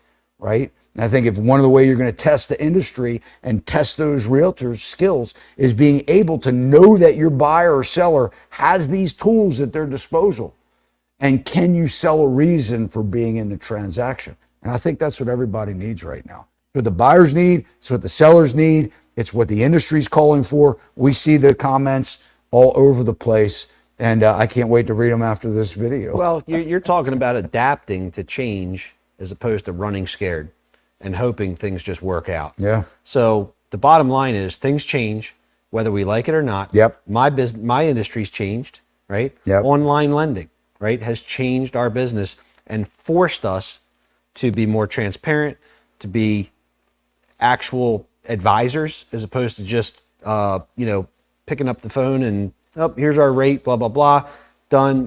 We have to provide value. Yeah. And you're talking about the same thing. I mean, you have to provide value and adapt to these changes, and that's what you're talking about. So you guys are in the driver's seat. Let's take a couple questions because we're beyond the 2-hour mark, and it's late here on the East Coast. Way past my bedtime. Yeah, I know it is, but I kept you awake, man. you said it'd be past my bedtime, but let's go. And I said, man, you're not going to fall asleep with me. It was Here we the go. Celsius drink. Todd, any advice for qualifying for a mortgage if self-employed, as income on tax returns looks much smaller than actually is because of business expenses taken as deductions? This is a big thing, right? Running a business doesn't always go in the same, benefit to getting a loan, because you're right. I mean, as a business, you're expensing things. You're legally, you're allowed to, and so automatically, they're looking at the bottom line. So, Stuart, advice on that? Yes. So there's a lot to unpack there. However, if you've been in business, self-employed for more than 5 years, we can typically look at 1 year of most recent returns and the net income as opposed to 2 and averaging it. There's a lot of rules around that I can talk about individually on a case by case. There's also something called a bank statement loan that has become more popular over the last couple of years, where we analyze your income not by your tax returns necessarily, but by the gross receipts or gross deposits in your business bank account for the last 12 or 24 months. We take the average of those gross deposits in your account, and then we have a factor that's used against that to determine the qualifying income. So it's basically taking your receipts and then doing an equation on that to calculate what your income is. And we've done that successfully for some business owners, several in the last even couple months. I've done some bank statement loans for people that would not traditionally qualify. Yeah. The terms are going to be a little different. So you're going to pay a little bit of a premium typically for those type of loans because they're a higher risk. And I think the bottom line, Viv, here is, as being self-employed for the better part of 35 years, you take a salary.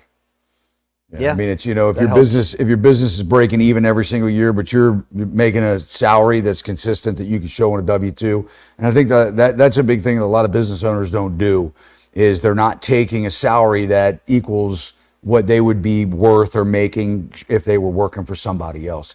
And I think, though we don't like to pay taxes, it's part of life. And,